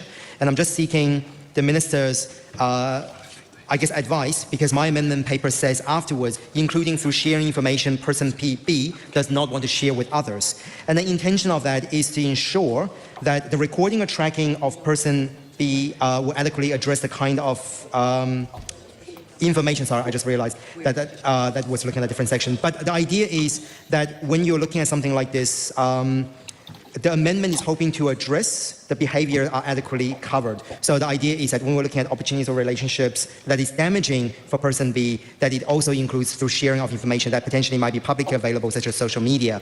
The other one we're looking at is 216P 1A, Roman numeral 6, which is after to a reasonable person, insert in B's particular circumstance. And again, this comes from submitters and organizations who's had a lot of experience dealing with cases like this, just to say that, for example, for women with additional vulnerabilities, the threshold for person A to cause fear or distress may be lower than a reasonable person. And defenses turning on what a reasonable person should be expected to tolerate may also be unfairly prejudicial to minority groups. But again, for both of these two amendments, if there are things the minister thinks is already covered under the existing definition, that's all good. We're happy to leave the amendments, but we just want to get a steer from the minister. And I think lastly, just to my colleague Tamitha Paul's point in terms of her amendment, this is something that we're hoping that we have adjusted this particular amendment from constable must consult to inform, but considering this is something that we've seen in overseas jurisdictions and is hugely beneficial, we do seek the minister's support on this particular amendment. The Honourable Paul Goldsmith. Thank you, Mr. Chair. Look, I'm very pleased that we've got to this point at the committee stage of the House. As members have already noticed, that this has been something that petitioners and particularly women's groups have been asking for many years. And the good news is we as a government said that we would aim to have this legislated before the end of the year, and I'm very delighted with the support. I think on all sides of the House we're managing to achieve that, and I want to thank all members in Parliament for that support.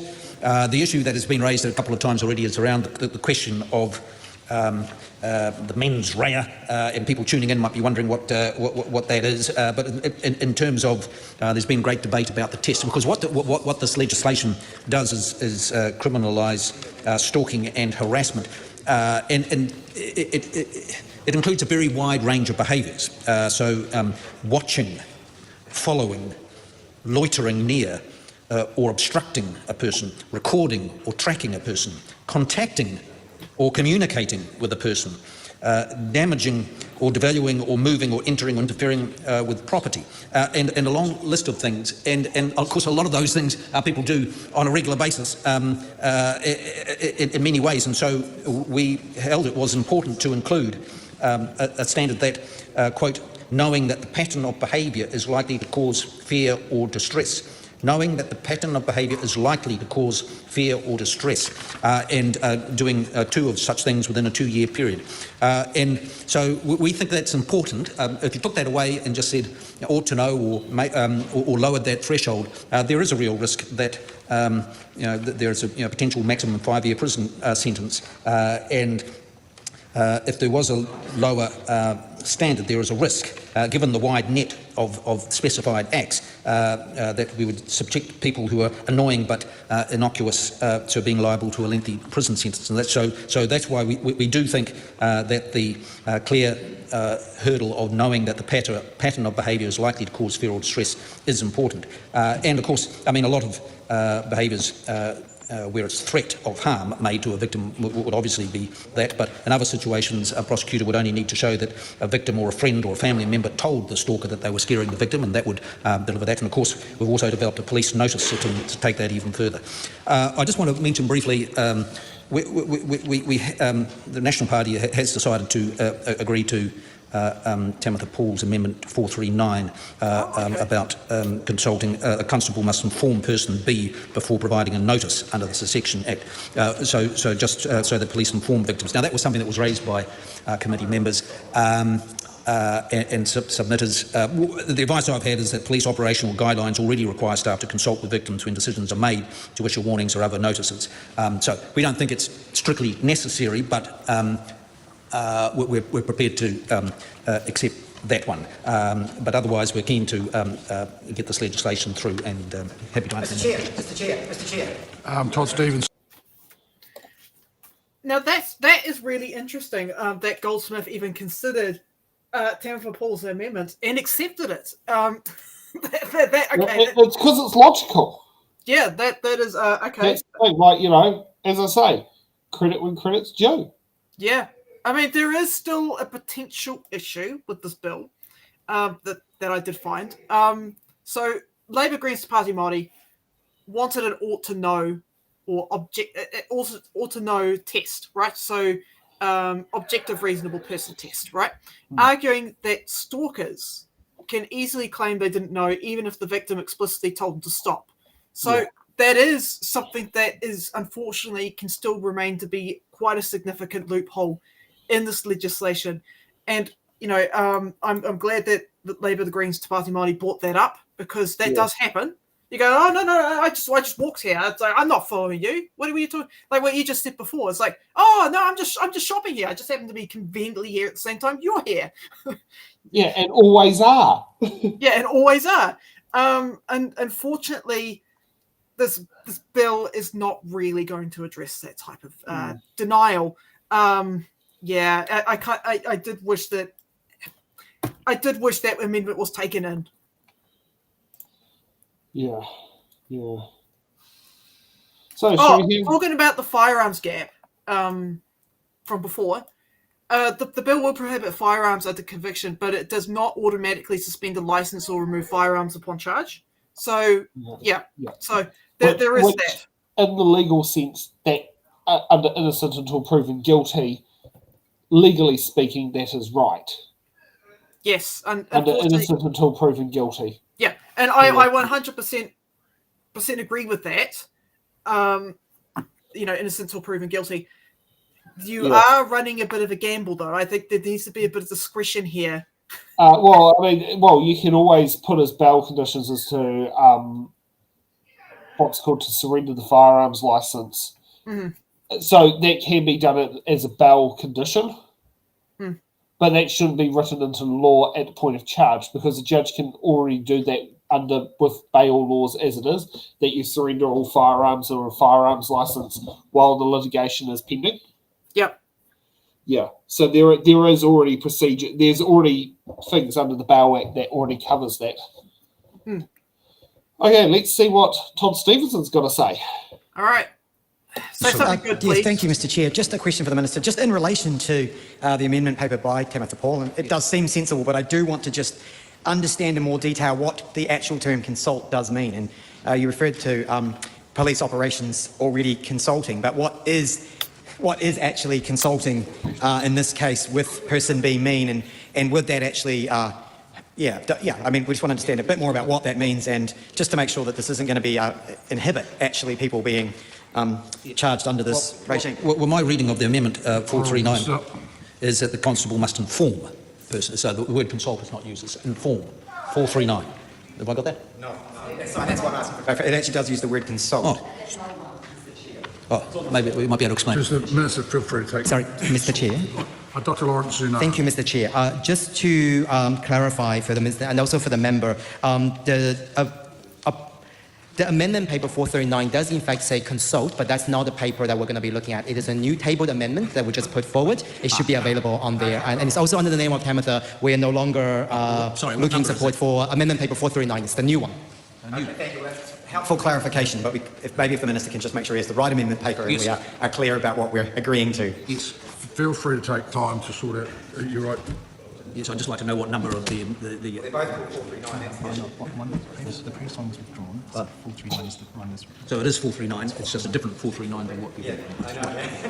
All right. Well, I think Todd Stevenson, you've still got the call. I think I'll go back to... Thank you. Once you've got the right amendment paper, and if it is inform, is that now the term rather than consult?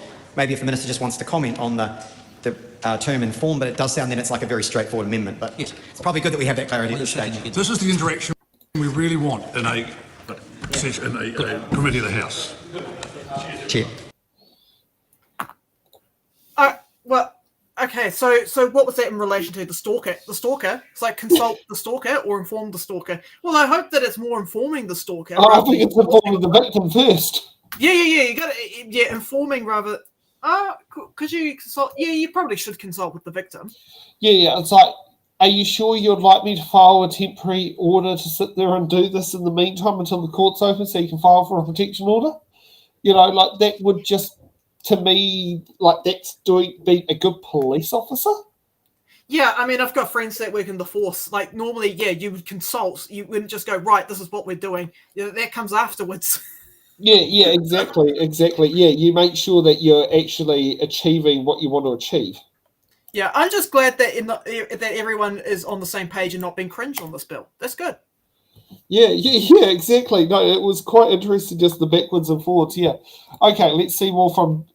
Was it Lauren? Thank you, Mr. Chair. Just to reiterate, the amendment paper that is 439 is not the version that we're hoping to seek the support of the minister. It is the new tabled amendment that has just been put on the table that we're seeking the minister's support. Thank you. With the same number. There is no number because it's a tabled amendment. So I guess the tabled amendment that has been 91504 on the 19th of November 2025 is the most accurate code I can provide. All right, Maria Mino Kapakigi. Thank you, Mr. Chair. Tēnā tātou te whare. So, I guess to the Minister, I wanted to get, if I could, some sense of your confidence in the application of when, like in this instance, if we're talking about inform or consult or whatever it is, probably the key word is before. So I think that sentiment or that expectation is because when patterns are as they are in stalking, or patterns in family harm, or patterns in domestic violence, across patterns when they're set, they're hard to break. And so I did want to check if the Minister could just elaborate on that a bit, because my own experience in this field tells me that it takes a lot of practice and good and shift of attitude and mind in this space, whether it's about stalking, whether it's about family harm, but in this instance it is about stalking and patterns, and simply making a change, some good changes by the way, and we support it, or I support it, but it's always in how these things end up being applied on the ground, and what confidence you have, and I hope, I'm sure you do, that then when we're talking to advocates that are continuing to contact us and go, Menno, is this far enough? How secure can we actually feel when these things kick in? How safe can I really feel? So I'm keen to get get some confidence, if you've got some confidence that when it's applied, it's true, it's safe, it's genuine, and women, mainly women that are survivors or not survivors of this terrible situation, can feel safe or better off because of it. Thank you, Minister.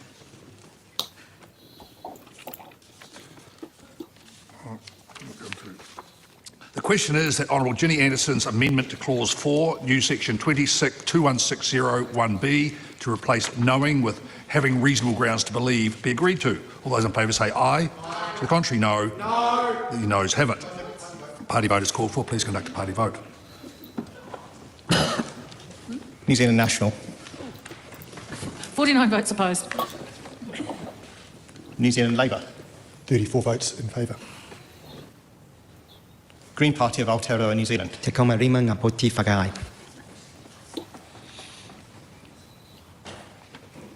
Act New Zealand. 11 opposed. New Zealand First. 8 opposed. Te Pāti Māori. E whā ngā poti whakaai. Taku Te Wharis. Kotahi te poti whakaai. Mare Mino Kapakini. 1 vote in favour.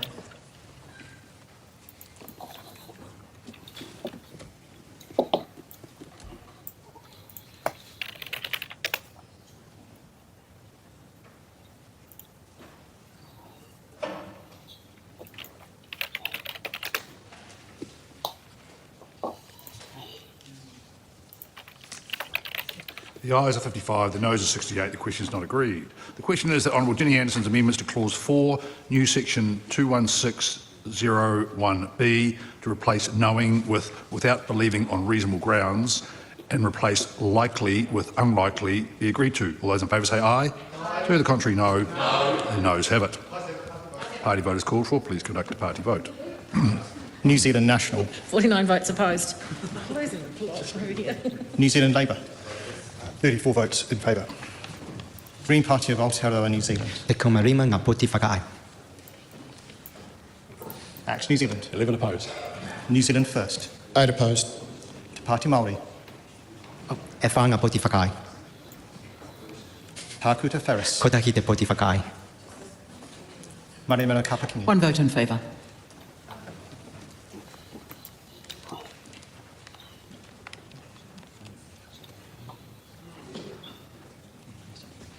The The ayes are 55, the noes are 68. The question is not agreed. The question is Honourable Ginny Anderson's amendment to Clause 4, new section 21601B, to replace knowing with when person A knows or ought to know be agreed to. All those in favour say aye. To the contrary, no.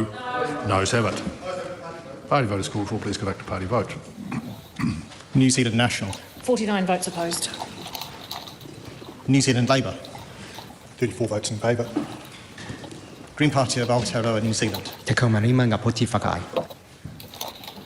Act New Zealand. 11 opposed. New Zealand First. 8 opposed.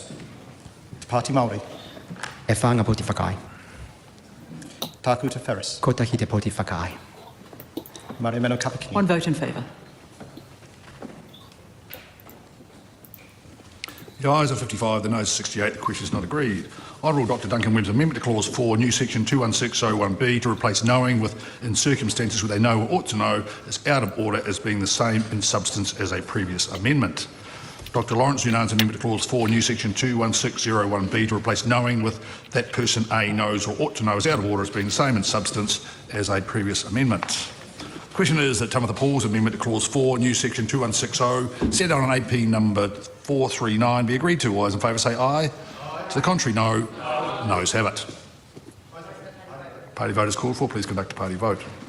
New Zealand National. 49 votes opposed. New Zealand Labour. 34 votes in favour.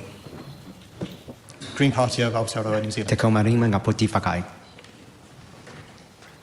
Act New Zealand. 11 opposed. New Zealand First. 8 opposed. Te Pāti Māori. E whā ngā poti whakai. Tāku Te Ferris. Ko tahi te poti whakai. Mare Meno Kapakini. 1 vote in favour.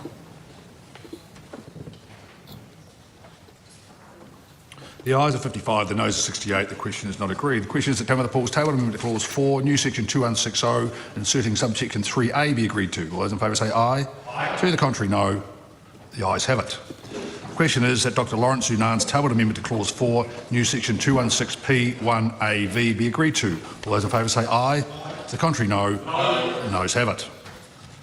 The question is that Kaharangi Carter's amendments to Clause 4, new section 216P and 216Q, set on AP number 351, be agreed to. All those in favour say aye. To the contrary, no. Noes have it. Yeah, so We've seen Tamitha's amendment pass. Yeah, so I don't know. Someone in the chat said that there were 2 opposition amendments accepted. Well, I mean, listening to that, it looks like only Tamitha Paul's amendment was accepted. There was but another bill. There was an opposition amendment accepted, but apparently it was accepted by mistake. Oh, okay, all right, yeah, that doesn't really count. Okay, so let's go over what Tamitha Paul's amendment is and why it got accepted. So the following amendment was to Clause 4.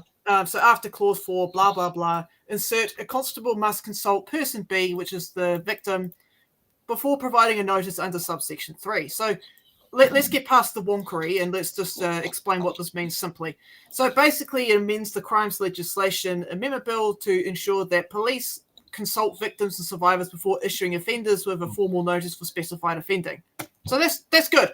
I'm glad that they said yes to that because it will ensure that survivor safety is prioritised in the event that notification may increase the risk of reprisal.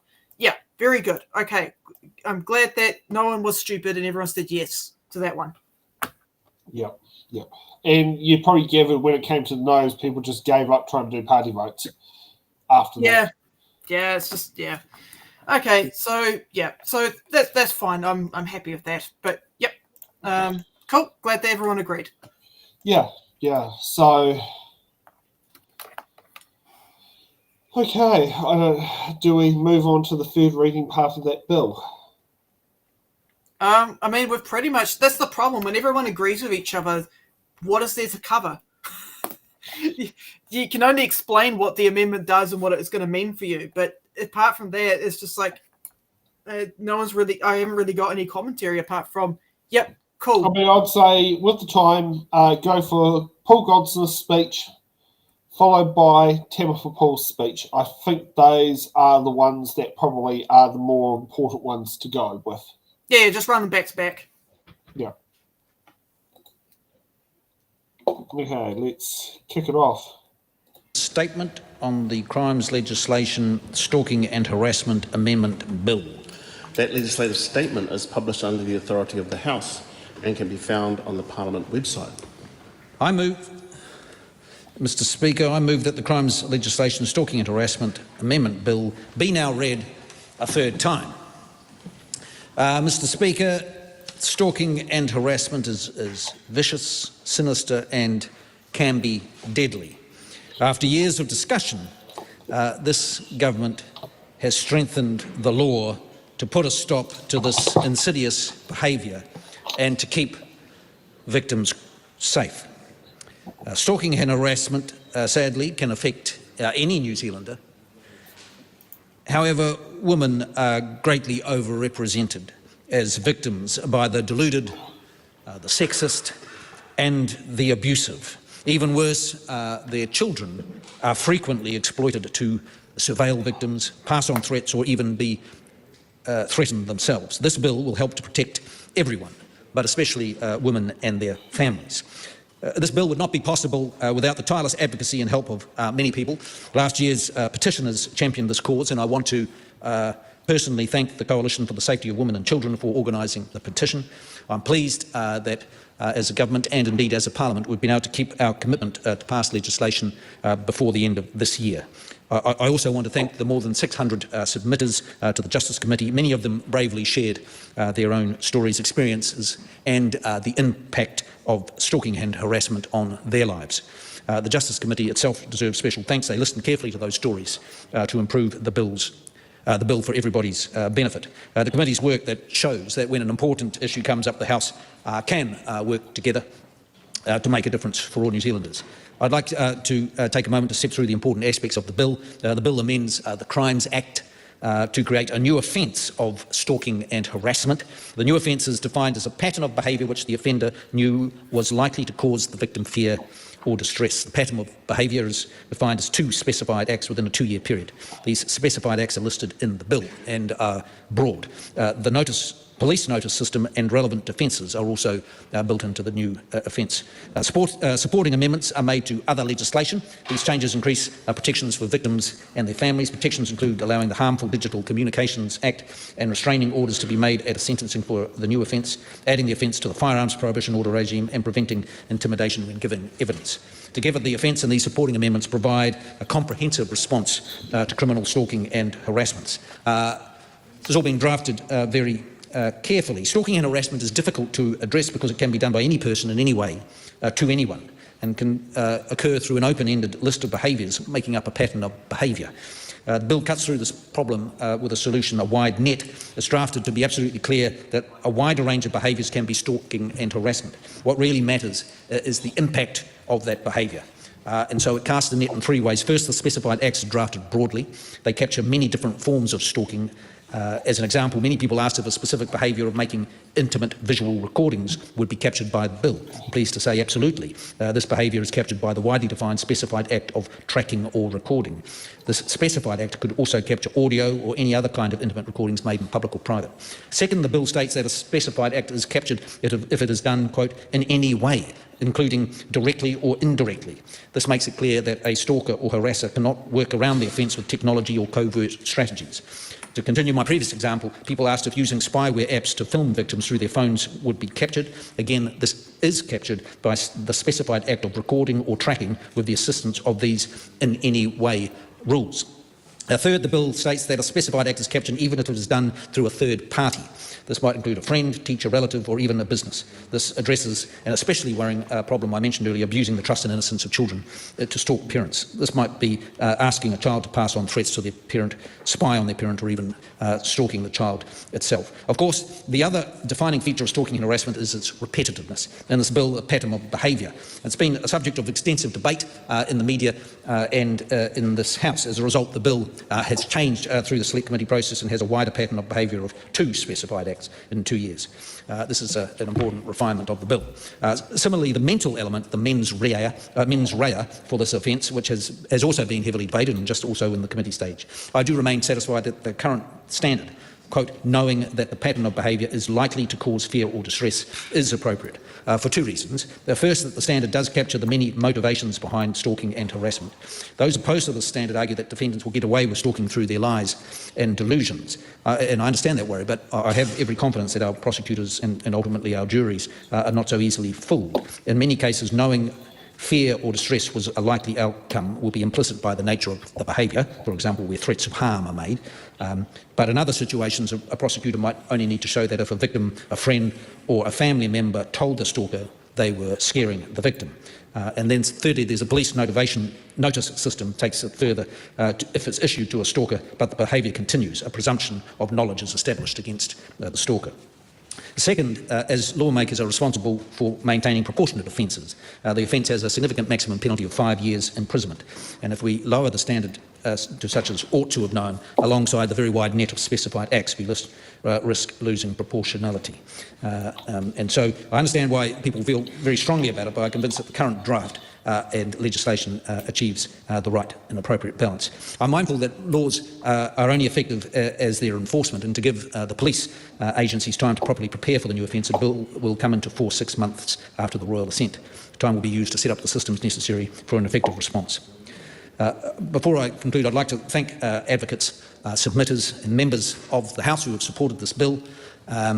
It's been a long time coming, and this has been a very busy government in the justice space. We've passed a lot of legislation, but I'm very pleased that we have been able to find the space and the time to get this legislation through. And I want to thank the House for their support in doing this. This is a victory for the people who have argued for it for so long, for their families and for our broader society, because it sends a very clear message. And it sends a message to people who think that it's appropriate to get away with these sorts of activities, that society does not accept it, will not tolerate it, and will deal quite harshly with people who stalk and harass their fellow New Zealanders. Mr. Speaker, I'm proud to say I commend this bill to the House. Okay, so overall, very good bill. My only concern, though, is the lack of an objective, reasonable person test. That's what's used in Australia, and it's designed to be objective in the standard of care that of a reasonable person is that the person's position is determined to be on the basis of what the person knew or ought to have known at the time. So the test that should have been included, it operates fundamentally as a legal fiction that enables courts to establish consistent standards of behaviour across society. So, what would a reasonable person do in this situation? So the reasonable person is not the average person, according to the paper that I'm reading, nor is they exceptionally cautious or skilled. Rather, they represent a standard of ordinary care. So, for an example, if a driver runs a red light and causes an accident, the court considers whether a reasonable person would have acted differently, if so the driver may be found liable. However, in an unforeseeable event, such as a sudden brake failure occurs, even a prudent driver may have not avoided the harm. So, yeah, basically including that test probably would have helped a bit because, that's kind of like a loophole that's been left in there. I hope eventually it does get amended in to protect more people. By the way, that objective reasonable person test takes into consideration whether or not person has an intellectual disability or not, or whether they're blind, or whether it takes into account all the disabilities and everything. So yeah. It means you won't sit there and basically have someone being purposely set up to fail. Yeah. Well, I think I found an idea of an emoji that we could upload for something in a future date. Oh no, it's AI generated. Oh, no. It's about the pie time. Oh, Jerry. Every time the bell rings, it goes, pie time! Yeah. I could have Jerry of a pie. Sure, why not? Yeah. That's something. Yeah, no. We won't use AI generator for the emoji. No, I want to make those emojis because I do like making emojis. Oh, yeah. Okay, let's get on to Tamma for Paul. Let's skip over Ginny and go straight to Tam. I think this is a bill that's gone through this term that I will probably remember for the rest of my life, and I think a lot of the people in this room right now can be so proud of themselves for being a part of history, finally, after decades and decades and decades of advocacy and campaigning and, I guess above all else, women experiencing stalking and harassment and abuse and discrimination and harm in real life, mentally, physically, virtually, that we're finally here passing New Zealand's first bill that defines and acknowledges stalking as a form of abuse. I want to begin, off the back of that committee phase, I want to acknowledge the government. That will be the only time you hear that coming out of my mouth this term.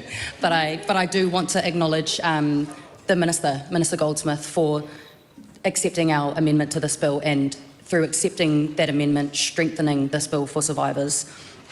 I also want to echo acknowledgements to the Chair of the Justice Committee, Andrew Bailey, for the way that he treated survivors with dignity and respect and believed them and heard them.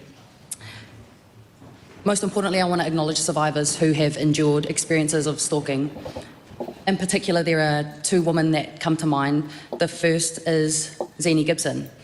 And in the second reading of this bill, I spoke at length about her experience. It's been well publicised, but this is the story of a young woman who interacted with a stranger one time in passing, which resulted in her being violently, graphically, sexually stalked for nearly a decade, which I think really illuminates the nature of stalking in some instances. It can seem completely unexplainable that a stranger can grow such a strong, intense obsession with someone they don't even know. But that is very real, as we've learnt from submissions, and that is something that was not prior addressed within our legislation. So I want to acknowledge Zeni and her courage to speak up about someone who had and continues to stalk her, who was also a free person, from my understanding. This is a person who was walking around the streets, and she spoke up fearlessly, knowing that that person was walking around the street. So I want to acknowledge her and say, Zeni, your courage contributed to us being here today.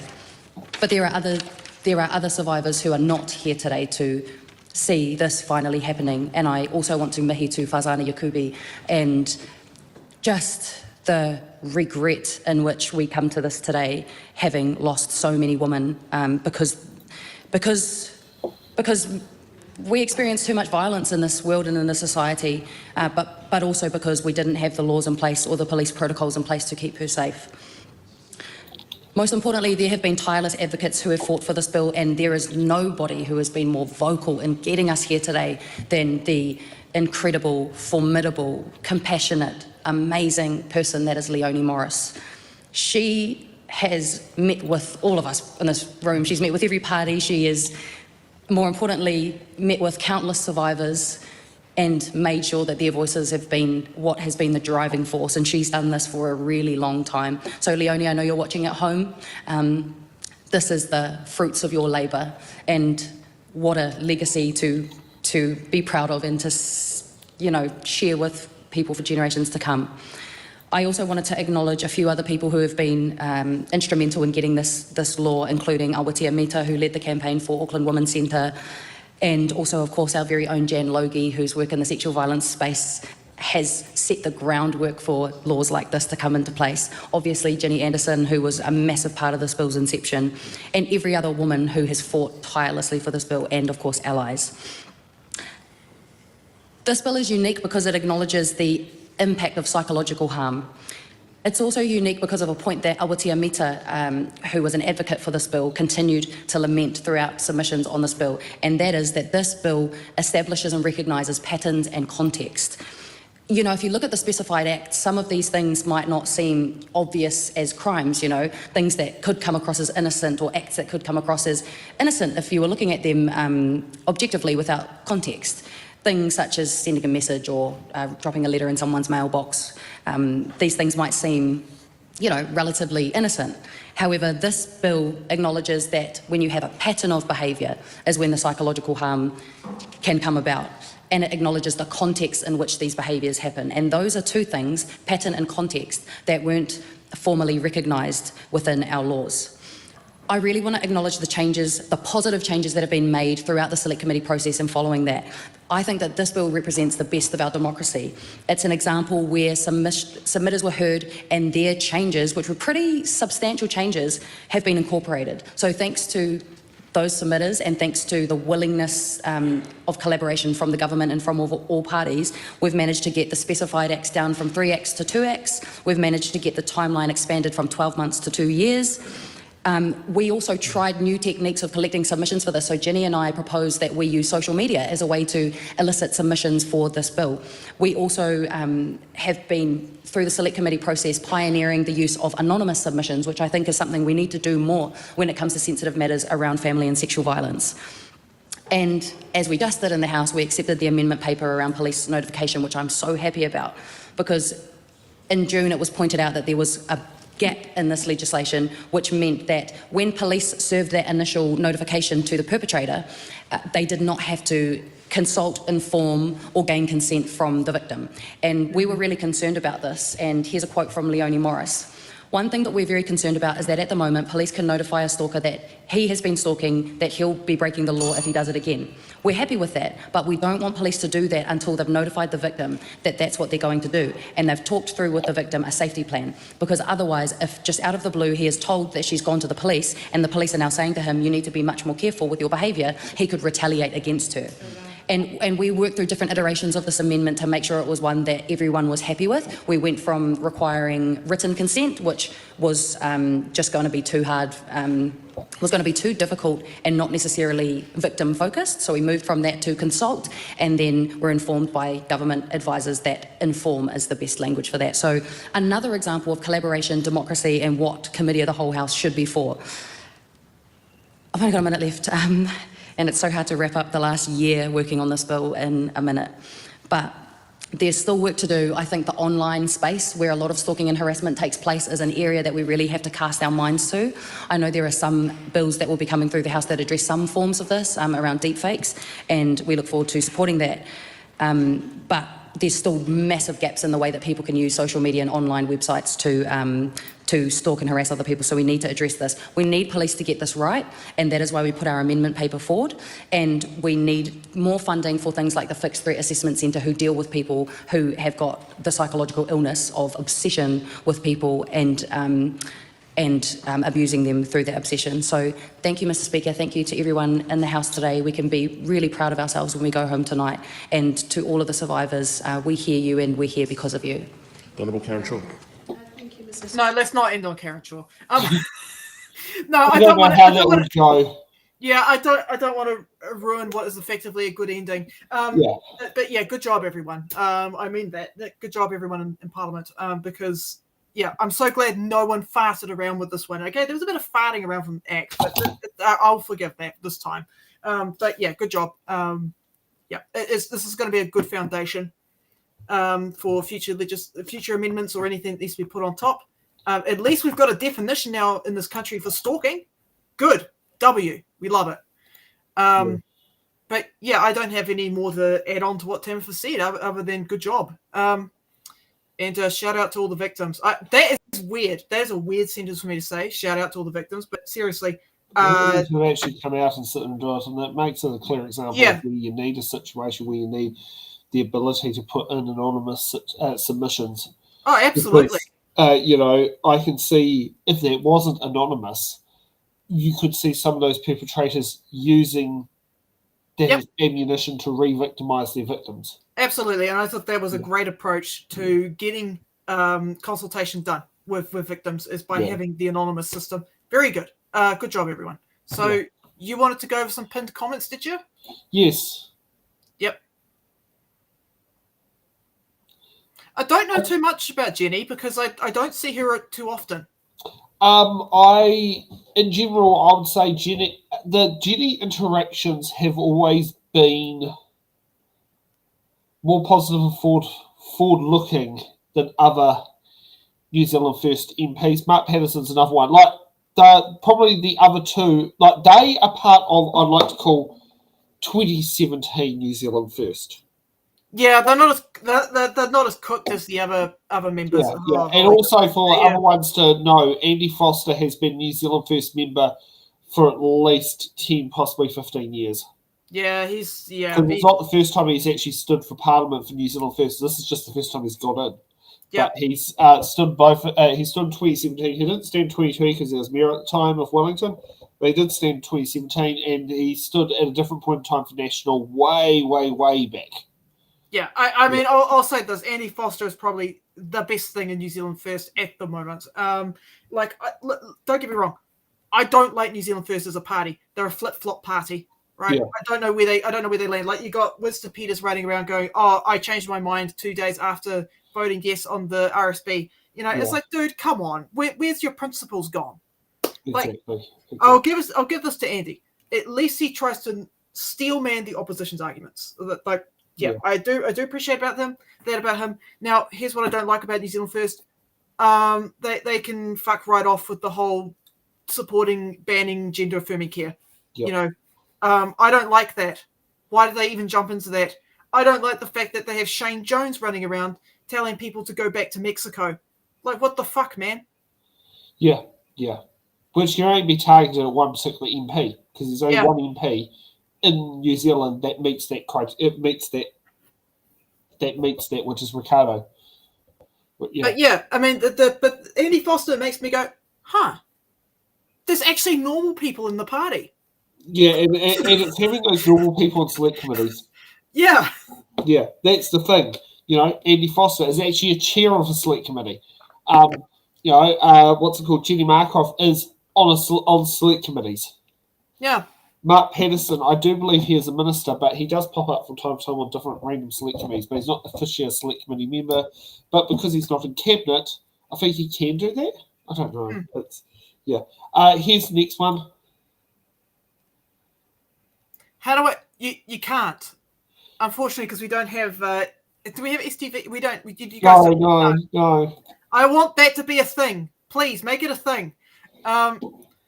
Recess next week is well needed. Please give Punaha Tangata to adjust and make the relevant changes moving forward. Yeah. Yep, and in the poll has been completed. 58% are looking forward to recess this week. 42% aren't. Yeah. It's just it's too much, man. Doing all this crap under urgency. Okay, this is not crap. This was a good justification of urgency. I wish they did it sooner. I think they chose the right week, though. Yep. They chose the right week. The week just before you go into was it 1 week recess followed by scrutiny week, and it was a week that didn't have Members' Day in it. Yeah. But otherwise besides that, the majority of stuff that's been passed under urgency has been crap. Yeah. Now, bills getting for your submissions. The redress systems for abuse in care closes this Wednesday. Ngāti Rahihid, Ngāti Rahiri Claim Settlement Bill, 3rd of December. Yeah.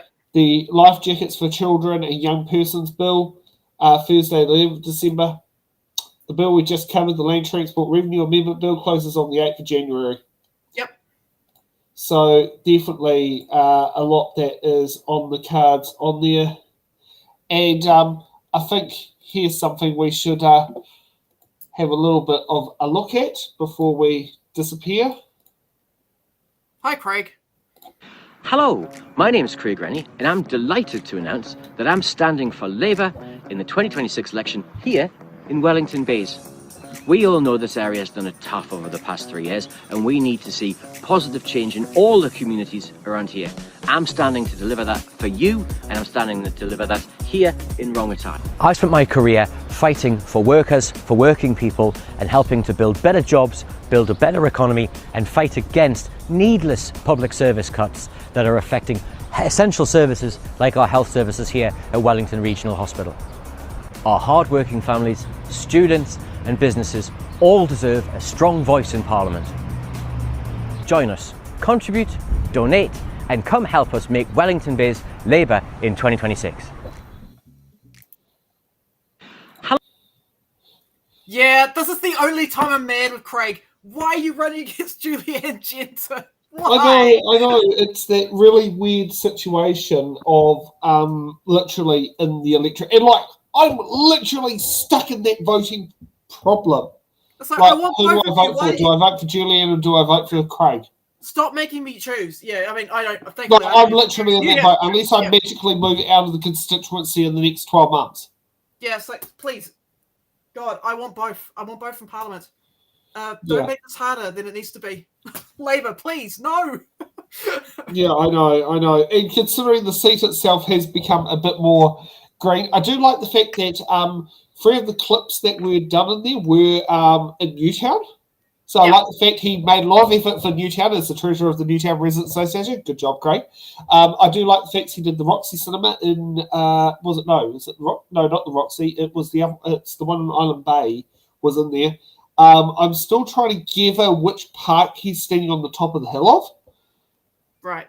But just being a local, you can dissect those sorts of things in there. Yeah, I mean, listen, Craig is going to make an awesome MP. No doubt about that. I just want 2 awesome MPs.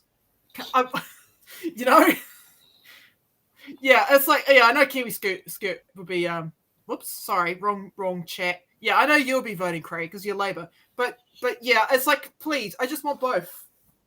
Why it's does going it to have to be so hard? Wellington is going to be a very interesting area for elections because we're actually getting some really good quality candidates standing. I know, and why do I have to choose in areas? Like, okay, I don't have to choose because I'm in a different area, but why does Wellington have to choose between 2 really good candidates fighting each other when you could have a really good candidate going up against a really shitty candidate elsewhere? Yeah, exactly. It's going to be interesting to see what happens. And, yeah. Now, do have a little bit of an announcement. Laura doesn't know this. Guess who has said yes to being on the Order Paid podcast next Sunday? Julian Jensen? No. Think a bit more Hutt South area. Jenny Anderson? No. That's just where this person lives. Bish? Nope. I was going to say.